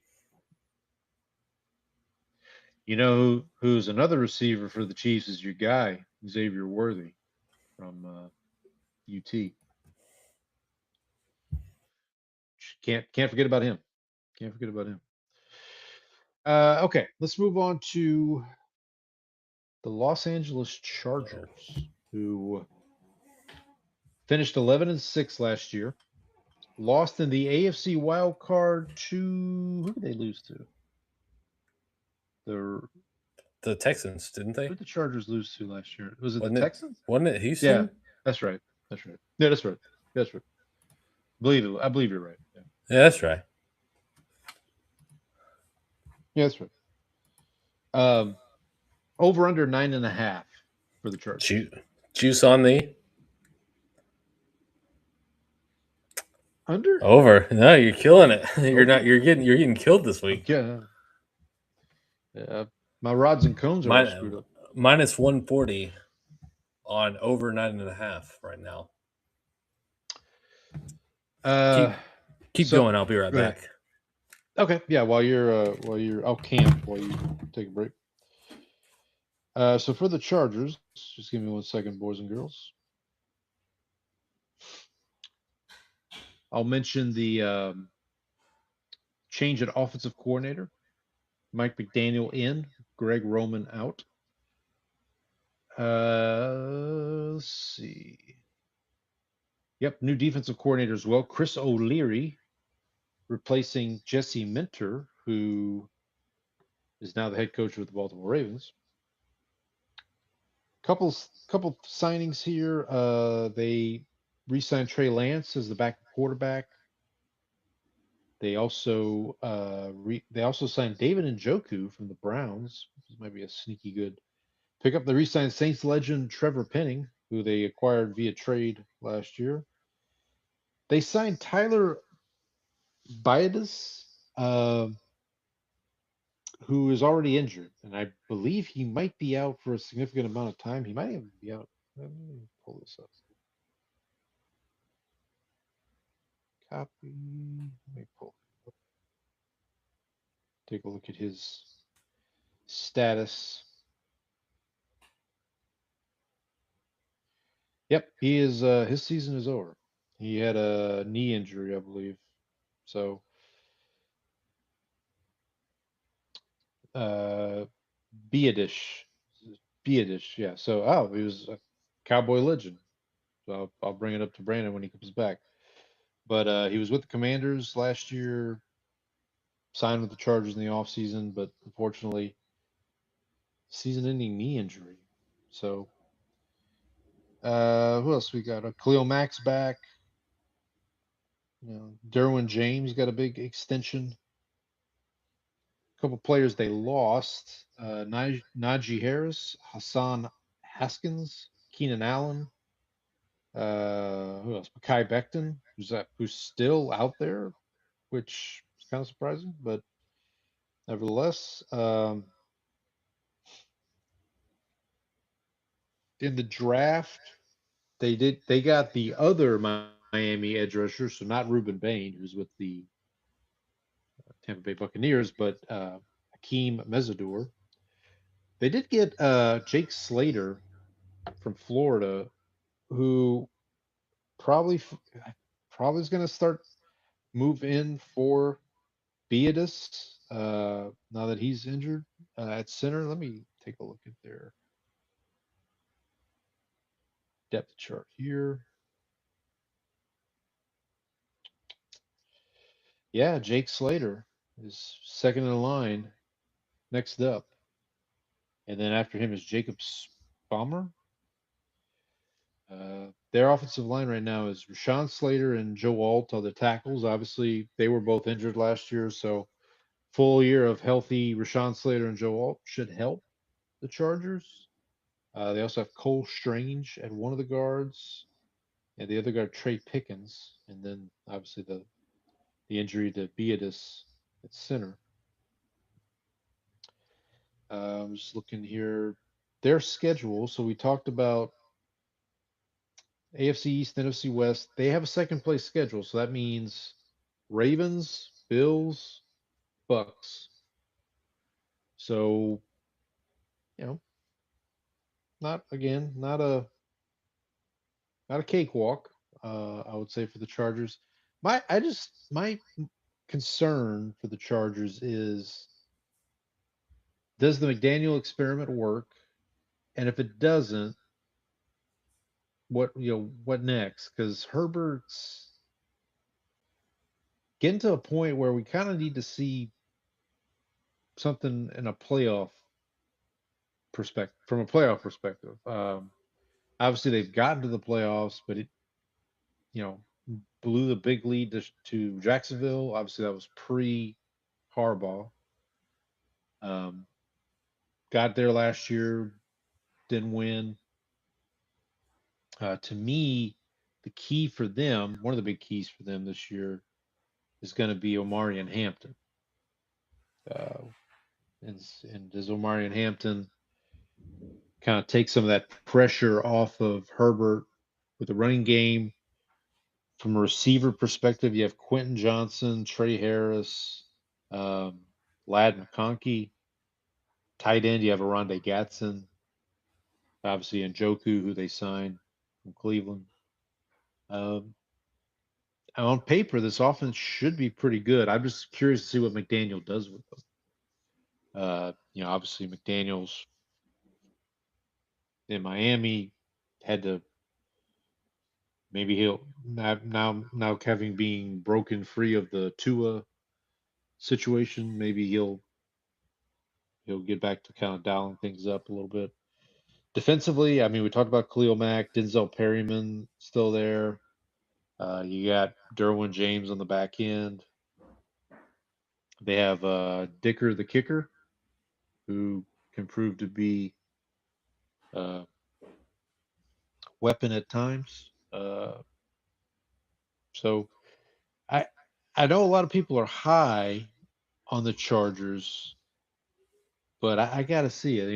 As our good friend Donnie says, Chargers going to Charger at some point. So let me just kind of briefly look at their schedule. Just talk about a couple stretches here. So week 1 they play home Arizona. Week 2 is home Vegas. So that should be 2-0 probably. After that, their next 3 games are at Buffalo, at Seattle, home Denver, and then the game after that is at Kansas City. So if they're not careful, that could be 2-4, pretty easy. Then they have a bye week, week 7.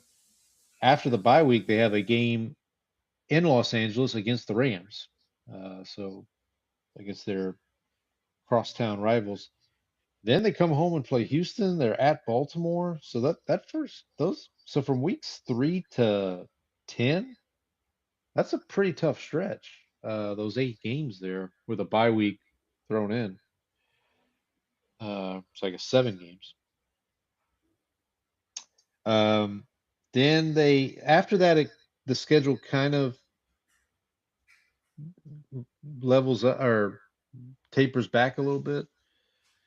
Home Jets, home Patriots on Sunday night, at the Bucks, at the Raiders, home 49ers on Thursday night, at Miami, and then home Kansas City at Denver. So obviously the last 2 weeks could prove important for the Chargers, depending on where they're at. So that is the Los Angeles Chargers. I was kind of waiting. I was trying to hold time for Brandon to come back. Let's while we're waiting, I don't want to move on to the Broncos. Actually, you know what? Pull up. Got some comments here from our good friend Donnie. Donnie, the Broncos fan. Let's see. I asked him about the Broncos. He said he's feeling pretty good. Think the run game will be improved, and also Jalen Waddle adds a vertical threat. Really put defenses into conflict. Defense should be very good again. Maybe even better than last year, which Broncos defense was really good last year. So um, that'll be something to behold if their defense even improved. The Broncos did promote Davis Webb to offensive coordinator. Pete Carmichael, now in Buffalo, as offensive coordinator. We talked about the Bills last week for the AFCs. So Broncos obviously 14-3 last year, lost in the conference championship game, AFC conference championship game against the Patriots. A game which honestly, even with Stidham at quarterback, they were kind of in a little bit. The game, obviously, we talked about this with Buffalo last week. The game against Buffalo in the divisional round, that game could have gone either way. The Denver ends up winning that, and Bo Nix hurts his ankle in that game, and then Stidham's got to start the AFC Championship game. If Bo Nix starts against the Patriots, it's possible the Broncos are in the Super Bowl. So obviously Sean Payton's back. Probably know how I feel about Coach Payton. I mentioned this to Donnie. I think, yeah, he said Donnie thinks the Broncos have the best defense in the division, the best O line in the division, and the best receiver core. And I said, yeah, you probably have the best coach at this point. Or I mean, obviously that's saying a lot with Andy Reid in Kansas City and Jim Harbaugh in Los Angeles. And all due respect to Clint Kubiak, who's the first-time head coach in Vegas. Yeah, I think. I mean, listen, I think Peyton's a good head coach. I think he's kind of maybe out to prove something this year. Uh, you know, we'll see. All right, Brandon's still away. Let me take a look. I don't want to get too far ahead because I do want Brandon's thoughts on the Chargers and the Broncos. So let's do some baseball scores while we wait. Astros 9, Yankees 7, going to the bottom of the ninth. Astros clinging to first place in the AL West. Actually, no, they are now a half game behind the Rangers. I guess the Rangers must have won tonight. So the Astros trying to pull even. Brandon, I took a quick break from our AFC West preview to talk about the Astros being a half game behind the Rangers now in the It AL might not be West. that way. It might not be. It may only be that way for one day because they have not. Yes. Yeah, the Astros are currently up 9-7 on the Yankees, going into the bottom of the ninth in New York. So we'll see. And the Rangers are losing to the White Sox as we speak. So Yeah, the Rangers scored 11 runs last night, which I assumed means they will score about 2 for the rest of the series. well, they have given up 11 runs so far against the White Sox tonight. So there you go.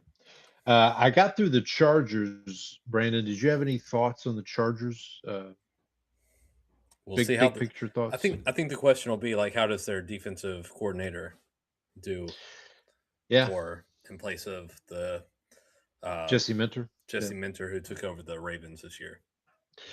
Yeah, I talked about my big thing is what does McDaniel's offense look like with the Chargers? He has a better quarterback this time around. He has a better quarterback. Better. Well, I mean, he had Achane with the Dolphins. I mean, that's a pretty good running back. Omarion Hampton, I think, has a chance to kind of break out a little bit this year. But their center also is already dead. So right, Cowboy legend Biadasz. Biadasz, excuse me. That's the problem. So they're probably going to start a rookie at center, Jake Slaughter, who they drafted out of Florida. But they've got Joe Alt back. Rashawn Slater should be back. So maybe I'm just not as high on the Chargers as other people. Chargers are going to Charger, I think, at some point, and maybe that starts with their starting center being out for the season. But they're their own personal substation. Yeah, and then I started talking about the Broncos a little bit. I mentioned Davis Webb getting promoted to offensive coordinator. Pete Carmichael's now in Buffalo. The over/under for the Broncos I have is 9.5. Is that the number you're seeing? It is 9.5. Very slight juice on the over, -115. Yeah. So I completely forgot up until a couple weeks ago when I started looking at everything for the season. I completely forgot about the Jalen Waddle trade for the Broncos. And I think that's going to be a big difference. I already, while you were away, I talked about Donnie's thoughts on the Broncos, and he thinks Waddle's going to give them a dimension to their offense that they just didn't have last year. I don't disagree there. Yeah, assuming Bo Nix isn't like complete garbage. Right. He thinks the running game is going to be a little better, Donnie. That is. I mean, they don't have Javonte Williams anymore because he's with the Cowboys. That's right. He's doing pretty well too. Running? Yeah. RJ Harvey. RJ Harvey. RJ. Oh, yeah, and J.K. Dobbins is the other one. That's who. J.K. Dobbins, Cody Schrader. I'm seeing on the depth chart here. And then receivers. I mean, Cortland Sutton and Jalen Waddle. That's a pretty good 1-2 punch with Troy Franklin, the kid from Oregon that they drafted last year, and possibly or a couple years ago. Possibly, is the former Saint legend Taysom Hill. Taysom Hill. Yeah, that's. I haven't heard anything more. I shared my thoughts on that a couple weeks ago if Taysom plays for anybody in 2026, it will be the Broncos, but no official word there yet. Offensive line should still be solid. We talked about the defense. This defense, it didn't get worse, in the offseason. I'll say that. Um, I, I, and then obviously, I talked about. I think Sean Payton's got a little bit of something to prove still. Um, he's probably fired up. I mean, Breeze went into the Hall of Fame. He got to induct Breeze into the Hall of Fame. So I think I got a feeling the Broncos are not. I don't think last year was a fluke for the Broncos. I'll put it that way. I think they're a going concern in this division I agree. moving forward. Again, Nix is a big part of it because if he gets hurt again or if he starts regressing, that could be a problem. Let's look at their schedule. So their 3 extra games are Steelers, Patriots, and Panthers. They start at Kansas City, home Jacksonville, home Rams on a Sunday night, at the 49ers, at the Chargers, home Seattle on a Thursday night. That's a tough 6 weeks, man, to start out the season. He, I mean, 3-3 is, I would say if you finish 3-3, you probably feel lucky. Lightens up a little bit after that at Arizona, home Kansas City, at Carolina before their bye week. They got a Black Friday game against Pittsburgh, at Pittsburgh. Then it's home Dolphins, at the Jets, at the Raiders. So that's kind of a little bit of a breather in the schedule, I would say. Christmas Day, they play the Buffalo Bills. It's a rematch of the divisional game from last year. They close out at the Patriots, rematch of the AFC Championship game. And then home for the Chargers, which that could end up being for the division. Who knows? Depending on what the Chargers do. I just got to be honest, man. As we kind of wrap up the AFC West, I'm torn on this division. I feel like it's a 3-team race, but it's not like. I'll go back to what I said a minute ago. I don't think 3 teams from this division are going to make the playoffs. I just think something's in the air. It's in the air. It's in the air. You can feel it coming in the air tonight. Yep. Anything else on the Broncos or the AFC West in general from you, buddy, before we move on? Nope. I'm not going to reveal my pick for who I think will win this division yet. Okay. That's smart. That's my prerogative. That's your prerogative. Not that there's anything wrong with it. All right, let's move to the NFC West. We'll start with the Arizona Cardinals. Finished 3-14 last year. I have the over/under at 4.5. It is currently. Ooh. Is it 3.5? 3.5. Is there juice on the over? There's juice on the over. Minus 136. Okay. Again, I'm getting ahead of myself, but I kind of feel like I almost feel like here's the difference. Well, let's talk about the offseason moves first. New head coach Michael Fleur, offense coordinator Nathaniel Hackett, Donnie's favorite from Broncos years gone by. They signed Gardner Minshew, Tyler Algier. I heard a rumor today, buddy, or the other day about James Conner might be on the market. Maybe this is our chance to get the Conner on the. Well, rest in peace, Snoop. Career rest in peace, Snoop Conner, former Cowboy, preseason Cowboy. But yeah, if we get James Conner on the Cowboys, buddy, you might have a jersey opportunity there. Oh, absolutely. So Tyler Algier comes in. Kind of a crowded running back room. Tyler Algier, the fantasy touchdown poacher. Yep. That's like his career role. Yeah, right. Kendrick Bourne comes in. at receiver. They also signed a couple offensive linemen. Defensively, nothing big to speak of. Blake Gillikin at punter, Saints legend. Obviously, from a departure standpoint, Kyler Murray is now in Minnesota. Zay Jones is gone.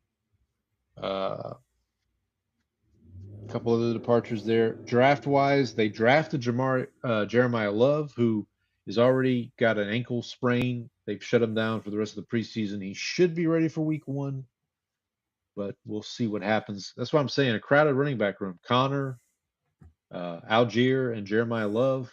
Maybe. Well, they already had to cut Trey Benson. That was another. And they had to. Well, that was an injury he too, also right? had injury Yeah. issues. Well, I think Yeah. he had injury issues like his entire career. So that was not a. Yeah. And as we said already, Surprise. DeMercado is already. He gone. Yeah. So Jeremiah Love in the draft, they drafted Chase Basantis, Texas A&M offensive lineman. They drafted Carson Beck, who, I know I said it early in the offseason. I got a feeling Carson Beck's going to start a few games for this team this year. I know they've got Brisket as the starter, but You're making the Beck and call.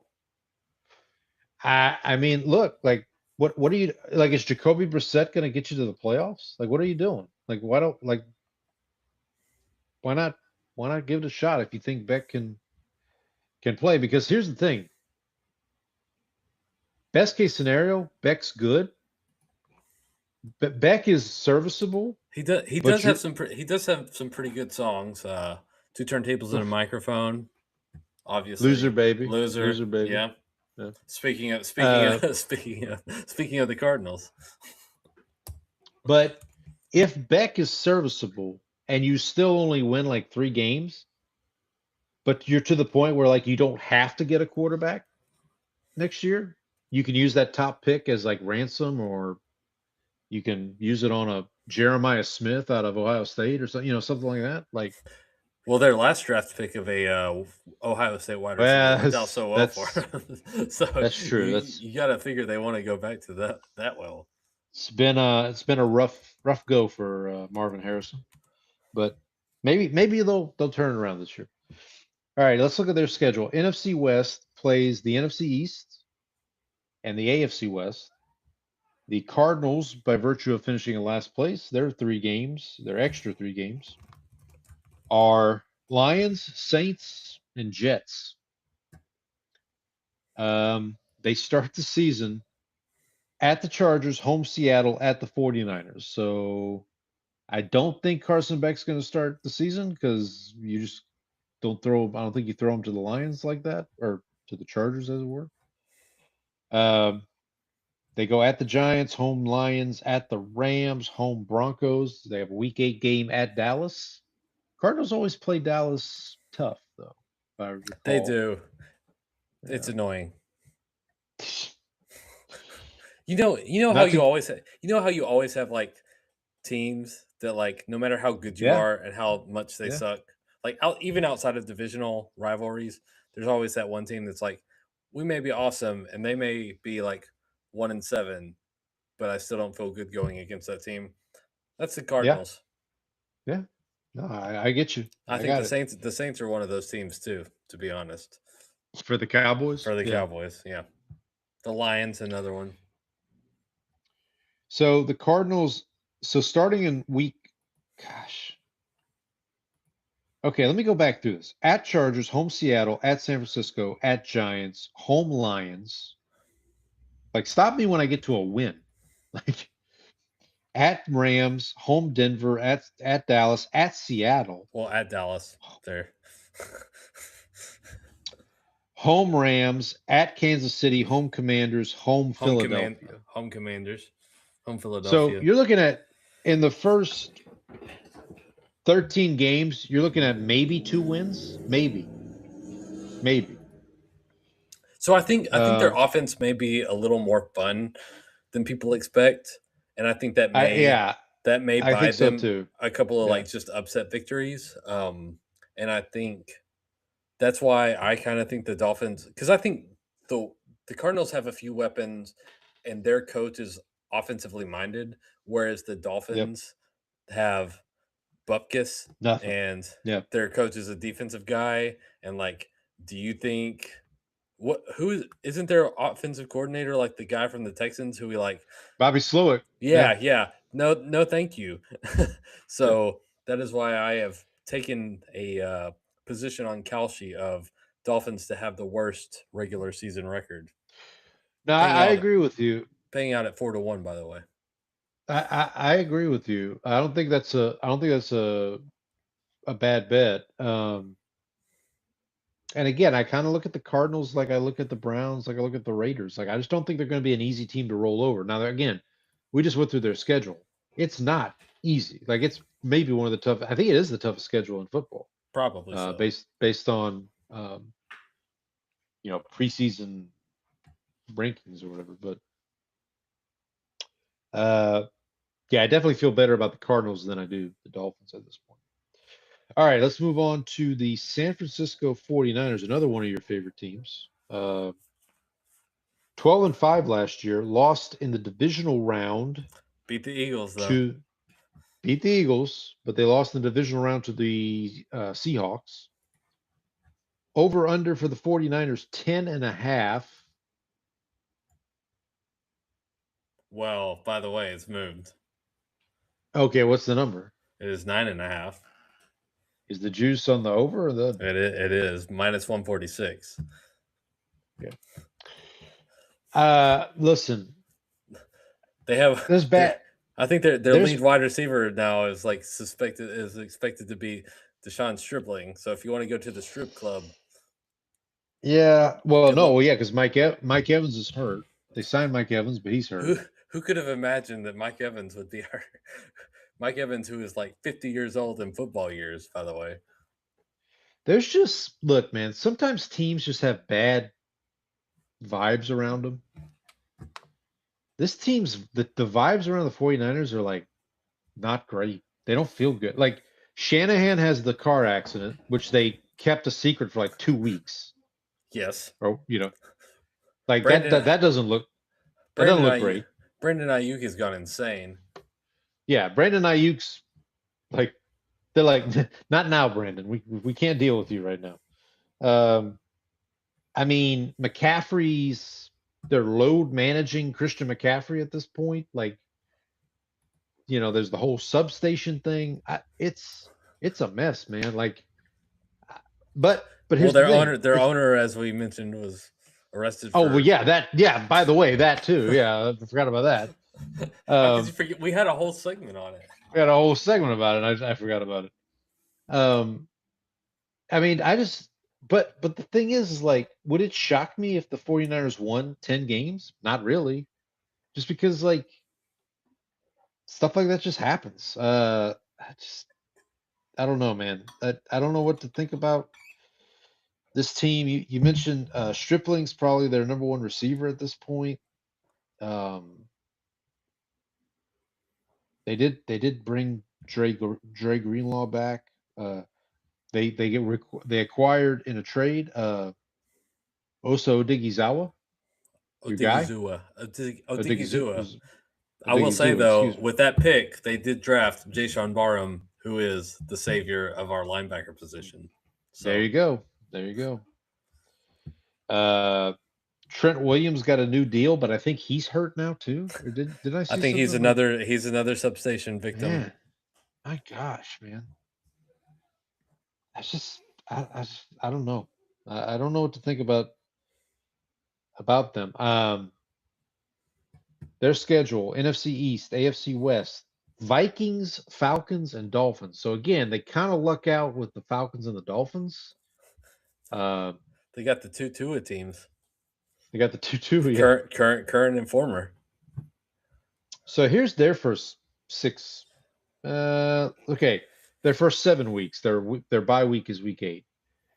They obviously have the Australia game against the Rams. home Dolphins, home Cardinals, home Broncos, at Seattle, home Commanders Monday night, at Atlanta. That's manageable, I would say. It does have Atlanta Denver- in there. Denver and at Seattle back to back. That's tough. They don't play Seattle again until week 12. After the bye week, it's home Raiders at Cowboys, Minnesota at home, but that's the Mexico City game. And then home Seattle at the Giants, home Rams at the Chargers, at Kansas City, home Philly, at Arizona to wind it down. Schedule looks manageable to me. I mean, as long as they can like field a team, like as long as As long as everyone's not dead, they'll be okay. right. I mean, like Purdy. I mean, Purdy's. You gotta feel like at some point the wheels kind of fall off of the San Francisco thing, and it feels like this has felt more like that than they have any other year. Like last year, I felt like just based on their schedule alone, I was like, they're going to be okay. Like they may not be world beaters, Yeah. and eventually they Well, got yeah. they got too injured, but like the Right. too injured thing is like now starting in the preseason, and their owner is, soliciting prostitutes, and their coach is in car wreck. So like, it seems Yeah, like it's I mean, falling it's- off. It's falling apart pretty quickly. So like, I can see things going really badly, That's even if like they still have the coaching power to maybe overcome some of that. We should also mention that they Go ahead. lost their defensive coordinator, Robert Saleh. Yeah. They brought in Raheem Morris as the defensive coordinator. They had their eyes on somebody else, but I can't remember. Oh, it was Christian. Were they trying to get Christian Parker, maybe? And then they got Raheem Morris. I remember hearing that like they were going to hire a different defensive coordinator, but then Raheem Morris became available because he got fired from Atlanta, and they brought him in. But oh no, it was Gus Bradley. That's what it was. Oh, really shooting high. Well, no, because Saleh left. They were going to bring in Bradley, but Saleh took Bradley with him or got him to Tennessee, and then that's when they went after Raheem Morris. Yeah, San Francisco did not interview Christian Parker, is what Google tells me. Okay. All right. Anything else on the 49ers? That's it for me. Okay, so now we'll move to probably the two best. Well, okay, the two best teams in this division, and potentially the two best teams in all of football. We'll start with the Rams, who finished 12-5 last year, lost the NFC Championship game to Seattle, the eventual Super Bowl champion Seahawks. Over under for the Rams 11.5 is the number I have. Juice on the Over. Mm-hmm. Minus Yeah. 125. Yeah, I mean, they did have a change at offensive coordinator. Michael Fleur, as we mentioned, is now in Arizona. They promoted Nate Scheelhaus. Yeah, Scheelhaus. Nathan Scheelhaus. Scheelhaus. So he is now the offensive coordinator. They gave Matthew Stafford a contract extension. They traded for Trent McDuffie. They signed Jalen Watson, the other Kansas City corner. And oh, by the way, they traded for Myles Garrett. And Aaron Donald should be probably coming back at some point. Have we decided that yet? It hasn't been decided. He just tried keeps out working twice. out for him. Tried out twice or whatever. It'd be funny if he kept trying out. It's like, sorry, Aaron, you're not good enough. We can't do it. Yeah. They parted ways with Jared Verse. That was part of the Myles Garrett trade. Kobe Durant is now a Cowboy. Also Darian Kendrick, now a Cowboy. Yeah, a couple other players they lost. Rob Havenstein, offensive lineman, retired. Tutu Atwell is now probably receiver 1 in Miami. That's Whoa, one whoa, of whoa! How dare you speak ill of Jalen Tolbert? Oh, I'm sorry. I'm sorry. Cowboy legend Jalen Yeah, Tolbert is that's wide right. receiver 1, of course. Obviously, we talked about their draft. Ty Simpson, quarterback. Also, Max Clare from Ohio State, the tight end. So let's look at their schedule. NFC East, AFC West. Packers, Bucks, and Bills are their 3 extra games. All right, you stop me when I get to a game that you think they're going to lose. Well, I will say that based on the Claude output that I got, they are favored in all 17 games. They are. I believe that is factually true. Yes. So San Francisco and Australia, they come home and play the Giants on Monday night. They go to Denver on Sunday night. They go to Philadelphia, home Buffalo on a Monday night, home Arizona, at the Raiders, home Chargers, at the Commanders, at the Cardinals. That's their first 10 games. Their bye week is week 11. 10-0 is not out of the question, I would say, at that point. They've got Green Bay on Thanksgiving night, or Thanksgiving Eve, excuse me. Then they go Thursday night, Kansas City at home, at San Francisco, home for the Cowboys. Now, I will remind folks, First loss.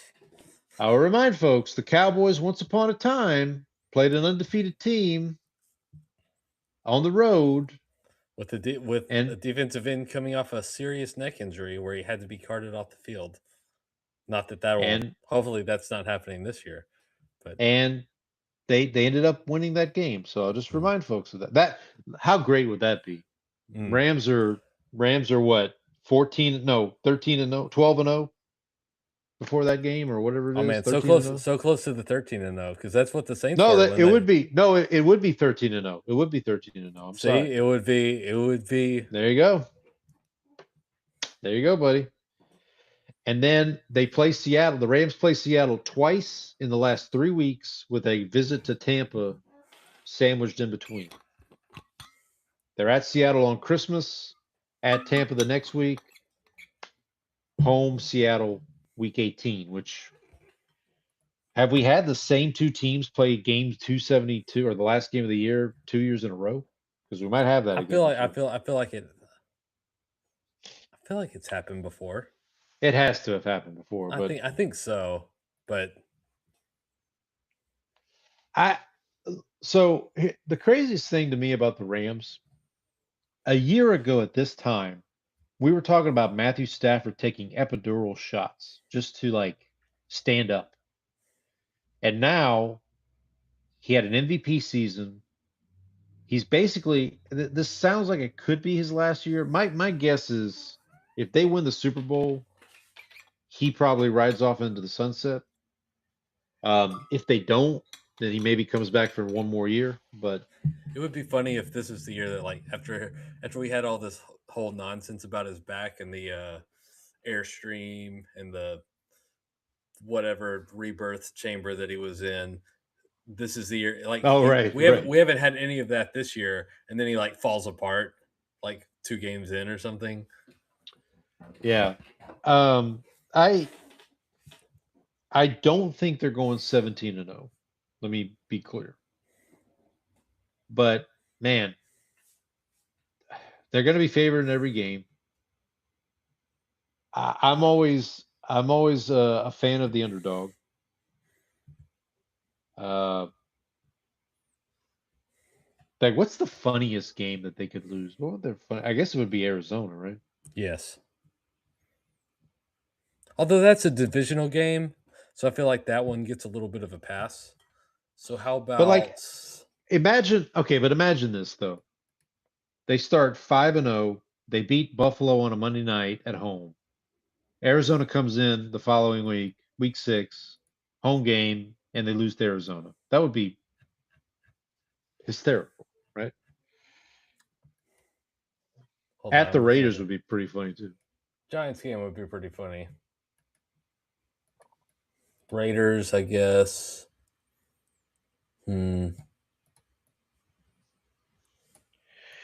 I mean, they could be 10-0 Thanksgiving Eve home against the Packers, and maybe the Packers beat them. Like that would be something. I feel like the Raiders would be a good one. Well, yeah, I mean it was tough to find losses for them, I'll say, when I was doing,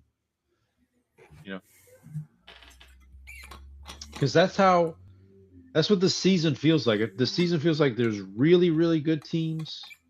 So it feels like we've got a really, really good team in the Rams and a really, really bad team in the Dolphins. And then everybody else is kind of Well, I will say the Cardinals are pretty bad too. So yeah, well, yeah, they're like a couple levels up above the Dolphins, I would say, maybe. But all right, well, let's talk about the team that was the best last year. That's the Super Bowl champion Seattle Seahawks. oh wait, Shout what out am I to our- talking? I kept saying the Cowboys beat the Raiders game one of the preseason. The Cowboys beat the Seahawks. I'm an idiot. Oh yeah, they did. Yeah, You're right. yeah. Because I talked about Trang. I told Trang, we're better than you. We won. So now we're winning the Super Bowl. Drew Lock So sucks. Seahawks 14-3 last year. They won the Super Bowl. I've got the number at 10.5 for over under. I just had this up actually. Where are you? I Okay. feel like 10.5 seems appropriate. 10.5. There's some slight juice. The under No, on the over. Minus 115. on the over. It's minus 115, minus 105. So Okay. Their big coaching change, Clint Kubiak, as we mentioned, now in Vegas. Brian Fleury is now the offensive coordinator. Obviously, Mike McDonald, the head coach, is a defensive fellow, so he'll be in charge of that. is he related to Marc-Andre Fleury? He might be. Who knows? Do you know who Marc-Andre Fleury is? Yeah, he was he a goalie for the Yes. NHL? Or Yes. yeah, okay. I figured you could piece that together from Marc-Andre Fleury. Very French. No, very French Canadian name too. Yeah, right. For the Seahawks, a couple of signings, mostly re-signings. Obviously, Jackson Smith and Jigba got a big contract extension. Rashid Shaheed, Saints legend, got some money. They signed a couple defensive.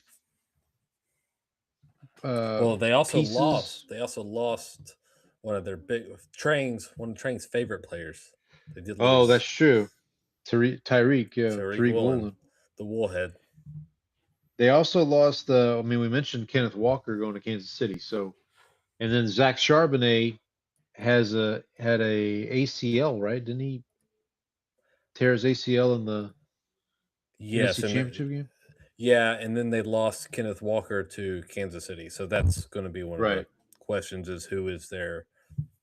So they signed Emmanuel Wilson, but they drafted out of Notre Dame the other Notre Dame running back, Jadarian Price, at the end of the first round. Brought in a couple. Price is the other Notre Dame running back, correct? Right. Yeah. That's So what I said. both Notre Dame running backs are in the NFC West. Correct. Yeah. Yep. Okay. So let's look at their schedule. NFC East, AFC West, Bears, Panthers, Patriots as their 3 non-division games. Obviously, opening night against the Patriots at home, at Arizona, at Washington, home Chargers, home 49ers, at Denver on a Thursday night. They have 3 primetime games in a row. At Denver Thursday night, home Kansas City Sunday night, home Bears Monday night. It's a real cowboyish schedule right there. How polite of you to call it a. Speaking of the Cowboys coming in Monday night, week 13. Yeah, that's right. Yeah, that's right.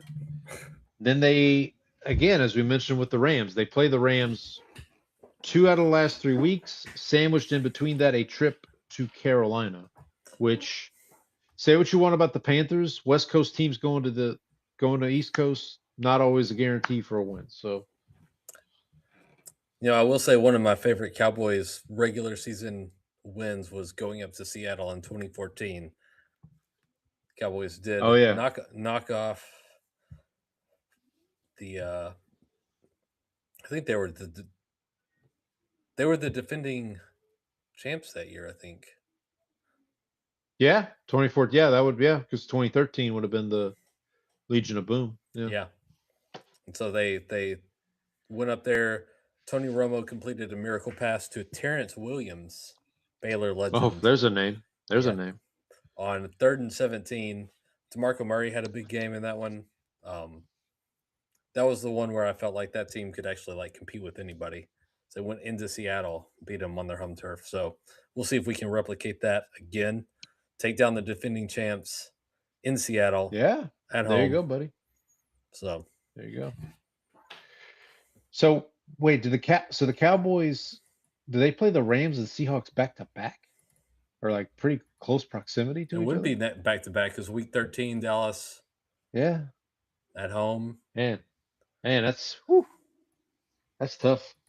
And when they win both, let's see, the Rams.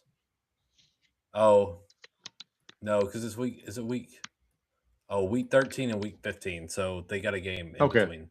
Okay. Now, when we win both of those games, obviously we'll be Super Bowl favorites at that time. I'll have to call in sick. That week. While the Saints are toiling away at 6 and, or not shit, we'll probably be 5 and something at that point. Still in the chase. Still in the chase for the NFC. Still in the race. Still in the chase for the NFC South title there. So, anything else on the NFC West or the Seahawks? Yeah, they're going down. They're going down. Okay. All right. NFC West can eat it, Paul. Okay. You know what I think about that? You know what I think about the NFC West? Well, it sucks. What's that? Oh man. Boy, that Cardinals loss is gonna feel pretty good. I know. God forbid a white boy get a little. God forbid a Cowboys fan get a little motion, Paul. Before we sign off for the week, I did want to share my Dolly Parton story. Story. So, are you familiar with the movie Steel Magnolias? I don't know if I've ever watched the whole thing all the way through, but I know the movie. You've heard of it. Yes. You've heard. Okay. Yeah. I'm not a complete animal. So, that movie was filmed in Natchitoches, Louisiana, which is the home of my alma mater, Northwestern State University. The movie was filmed in the late 80s, I believe it was 1988. And it was all filmed on location in Natchitoches. There's still, if you go to Natchitoches, one of the restaurants downtown has signed pictures from all of the cast.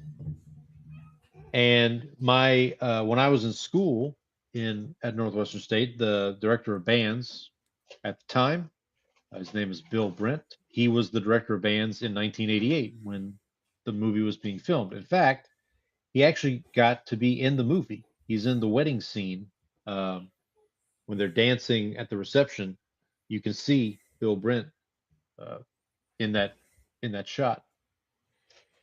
And he, upon the news today of the passing of Dolly Parton, he shared on Facebook a story. Actually, let me see if I can pull it up real quick. Give me a second. He passed along the following story. When the movie was filming in Natchitoches, Bill Brent sent Dolly Parton a letter. This is pre-email, obviously, and asked if she would consider singing the song 9 to 5 with the marching band at a home football game. This is before. Obviously, this was before Jaden Daniels. Yes, of course. Least we forget. Least we forget. Uh, Dolly's secretary responded and said that Dolly would be honored to sing. They worked out the details, and the rest is history. And there's a video online. So there's video evidence of Dolly Parton singing with the Spirit of Northwestern Marching Band, a band that I would eventually be a part of. Obviously, in 1988, I was 4 years old, so I wasn't there for that. But yeah. Obviously, So obviously, Paul was not practicing hard enough. I was not. No. What instrument did you I play, was- Paul? I don't know if we've ever. So in the marching band, I was a drummer. I was on the drum line. But I went to Much school. like Nick Cannon. Yes. much. One of my favorite memories. So that movie came out while I was in college. The movie Drumline, and I did not see it in theaters, but I had friends on the Drumline who went to see it, and they said they laughed the entire time because it's just completely like. There's one part in the movie where Nick Cannon is drumming, and he's like hooked up to a computer, so the computer can interpret, for lack of a better word, what he's drumming, and like is he typing off like Morse code or something? well, he's trying to write he's trying to write music. He's trying to write based on what he's drumming, but like if you watch the music that's being displayed, it doesn't. It's because like drums are not pitched, right? Like a snare drum is not. There's no pitch to it. It's like, but like if you look at the yeah, it's like producing like what you'd see from a piano or from a saxophone or something like that.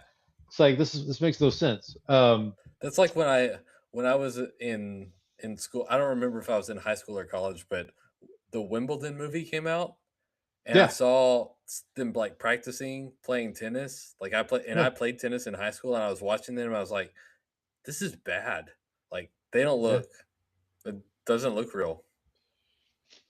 Yeah, no, the movie Drumline, while it's not a terrible movie, I'll say it was. And I should also point out that movie was at a HBCU. The style of marching that is done at HBCUs is a little different from like bands like Northwestern State.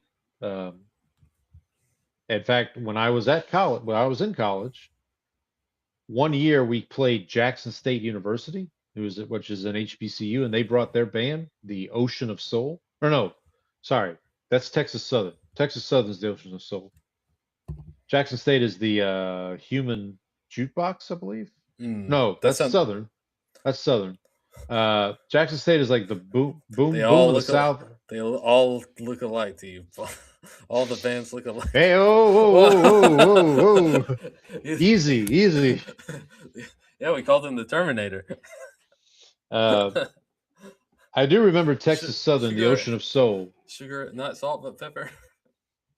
The Ocean of Soul, they came to Natchitoches and performed, and this was right after the movie Ray came out, the Ray Charles movie, and they did an entire Ray Charles show, and they just blew us off the field. Like we went second, and we were like, yeah, we don't want to go on the field. Like this is embarrassing. Like we're out here playing like 25 or 6-4 or some Chicago tune. A Chicago song.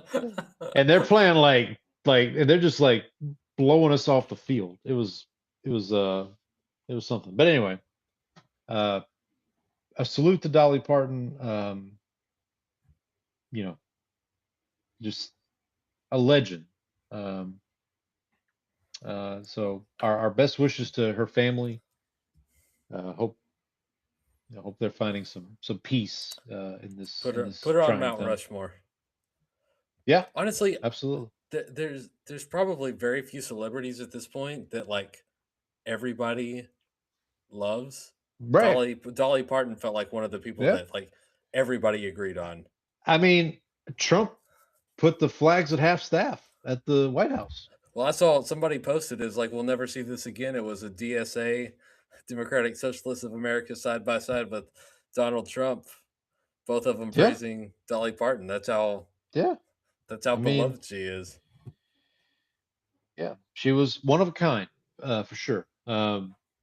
trying to think of some other movies. So obviously, Steel Magnolias. I mentioned Best Little Whorehouse in Texas. That was a movie she was in with Burt Reynolds back in the day. What's the other? There's another one I'm thinking of. I can't. 9 to 5. 9 to 5. We yeah, we should mention. What else is? I feel like there's another one I'm missing. Dolly Parton. She's in quite a few movies, apparently. Steel Magnolias, 9 to 5. She is apparently in Miss Congeniality 2. I don't think I saw that one. So was that She's a in- straight to? Was that a straight to Uh, straight to DVD? I mean, Sandra Bullock's in it. So I don't know. She was in a movie with Sylvester Stallone called Rhinestone. This is like Stallone trying to cash in on all the Rocky fame. So he did like this.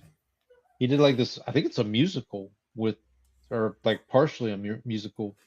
Adrian. I have not seen it. I've heard of it, but I have not seen it. Yeah, that looks like all the Best Little Whorehouse in Texas. That was one. She apparently Dolly Parton is in the Hannah Shout out- Montana 20th Shout out- anniversary special. Shout out Jed York. Yeah, right. Best little It trailer. all comes back. the It sequel all to best circles little, back. best little trailer park in Ohio. Do you remember the Beverly Hillbillies movie in the 90s? Yes. So Dolly Parton was apparently in that movie. I don't Oh, remember. man, it's been a I long saw time it since I've seen that. years ago. Saw it years ago, but doesn't surprise me Dolly Parton's in that movie, but apparently she is. Straight Talk, movie called Straight Talk in 1992 with James Woods and Dolly Parton. So, yep. Was there a Seinfeld reference to Dolly Parton once upon a time? I felt like there was. Let me I see. can't remember it. I'm going to do a Yeah, quick you- search. You investigate. Let me check the baseball scores while you are doing that. What we got here? White Sox 11, Rangers 7, top of the ninth. So I think it's because there's a little bit of mix up because Kramer, when he's working, they play "My Baby Takes the Morning Train," which I Yeah, think he worked from 9 to 5, and then Oh yeah. yeah, Okay. I think that's the Yeah, I thought maybe there was an actual reference to Dolly Parton. But I must. Well, I mean, there's Kenny Rogers. Obviously, there's the Kenny Rogers roasted. yes. Maybe that's what I'm thinking. Islands in the stream. That is what we are. Yeah, Astros won 9-7 over the Yankees. You tell that son of a no Yankees That's ever what coming to Houston. the George Costanza series, as I call it now. Yeah. It's good. So for the moment, the Rangers and Astros are both 66 and 66. That's Cursed. Boy, that division is bum. So after tonight, the Astros run differential is -42. The Rangers is going to be -41, I think. If this score holds up. It looks like this has gone final. White Sox 11, Rangers 7. Yep. That is the final score from Chicago. Chicago. Shout out to Andy. Andy is a White Sox fan. But weren't you telling me that the Rangers have the last wild card spot at this point? I think it was it's very close between them and Cleveland, but it's not. But they are in this terrible, terrible division. Could somehow get to someone at work. Someone at work today was on a call and they referred to my boss as like the guardian of some process. And I was like, I didn't know you were from Cleveland. Nice. No, nothing. Nothing. Womp, womp, womp, womp. Shout out to Trang's Padres. They're holding down the last NL wild card at the moment. 2 games up on the Diamondbacks. All right. I think we've caused enough damage for tonight. I think so, Anything too. else? Anything else you want to tell the folks before we sign off? No, I've enjoyed that we get to keep watching soccer here. Yeah, it's fun. Good times. I did not watch much championship, if at all. In fact, I kind of lost track of it because I did find it interesting. We were talking about the Caribou Cup. So Leeds United played. I forget who they played. Nottingham Forest this week in the actual in the English Premier League, but then they played Correct. again today in the Caribou Cup. Okay. So and then they won again. Leeds won today also. But I did see the Leicester City lost it to Ipswich Town today, which I'm in the cup, which I'm fine with because they need to just focus on not going down again. yeah. West. So I think I told you off air, maybe I said it on air, I don't remember, but West Ham played Southampton, and this was 2 teams that I was kind of pointed to support because Southampton is the Saints, obviously, and West Correct. Ham. There's a similarity in fan bases and kind of the. So, but West Ham defeated Southampton 4-1 today, and as we mentioned, your guys, Everton will play tomorrow against Preston. Newcastle, coming off that devastating tie against Liverpool, plays who's this? West Bromwich Albion. Yeah, them. West Brom. We just call them West Brom. That's the easiest way to think about it. And then Tottenham, the Spurs, play Charlton tomorrow. And then Chelsea and Fulham, who had a pretty entertaining game on Monday. I think the final is like 4-3. Chelsea plays Luton, and Fulham plays Wimbledon. I believe Luton is the Hatters, by the way. Mad variety or just regular? I think most of them are saying. Most of them say, okay, that's good. I think they're in a good mood. Well, maybe when they lose. We'll see. And then AFC Wimbledon and Fulham will play also on Thursday, and then next week they'll do the third round of the Caribou Cup. So, is the Caribou Cup called something else? I think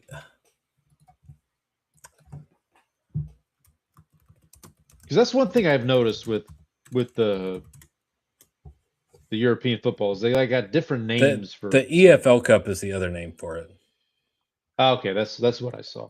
But there is another cup in England called the FA Cup, which is a completely different cup. I think the FA Cup is more prestigious, slightly. Okay, gotcha. The Free Agent Cup? Yes. Yeah, here I'm looking at it right here. Man City won the FA Cup last year, which is why they played Arsenal in the champion, the Shield, Community Shield. Yeah. Speaking of Man City, did you see our guy Harlan, the Viking, the Norwegian, the guy that everybody felt cut his hair? Yeah. Yeah, I know. No more luscious. Gotta be careful. I think Samson had a problem with after that. Somebody else made that joke today. I was watching something and somebody else made that joke. But anyway, all right. Well, we'll be back next week to do our big season preview. We'll do records. We'll do over/unders. We'll do MVPs, Defensive Player of the Year, Offensive Player of the Year. I'll pick the Cowboys to win the Super Bowl.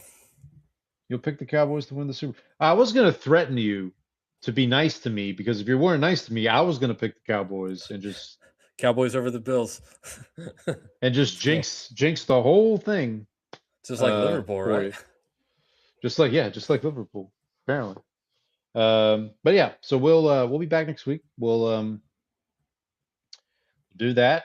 So again, the season's just around the corner. We'll have some college football to talk about. There are a couple games this weekend, week 0, if you will. College football. Nothing.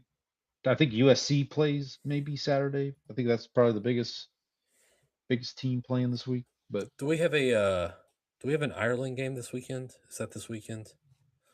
Ireland. Oh yeah, North Carolina and no, not TCU. Maybe it is TCU. Hang on. FBS. Yeah, North Carolina TCU, the Aer Lingus College Football Classic. Paul, this is a family show. I'm just telling you the name of the. I'm just repeating the name. Andy, cover earmuffs. Earmuffs. Yeah, so that will be Saturday at 11. So hey, I can watch Liverpool at 6:30. Watch North Carolina TCU, the Fighting Belichicks. We'll His see. girlfriend, By the way, and his girlfriend, the Bella Chick. TCU Nothing. money line minus 305 right now. If you're Ooh, interested. that's pretty steep. Yeah, plus 7.5 North Carolina. That's at minus 105. That's some sweet action right there. Some sweet action.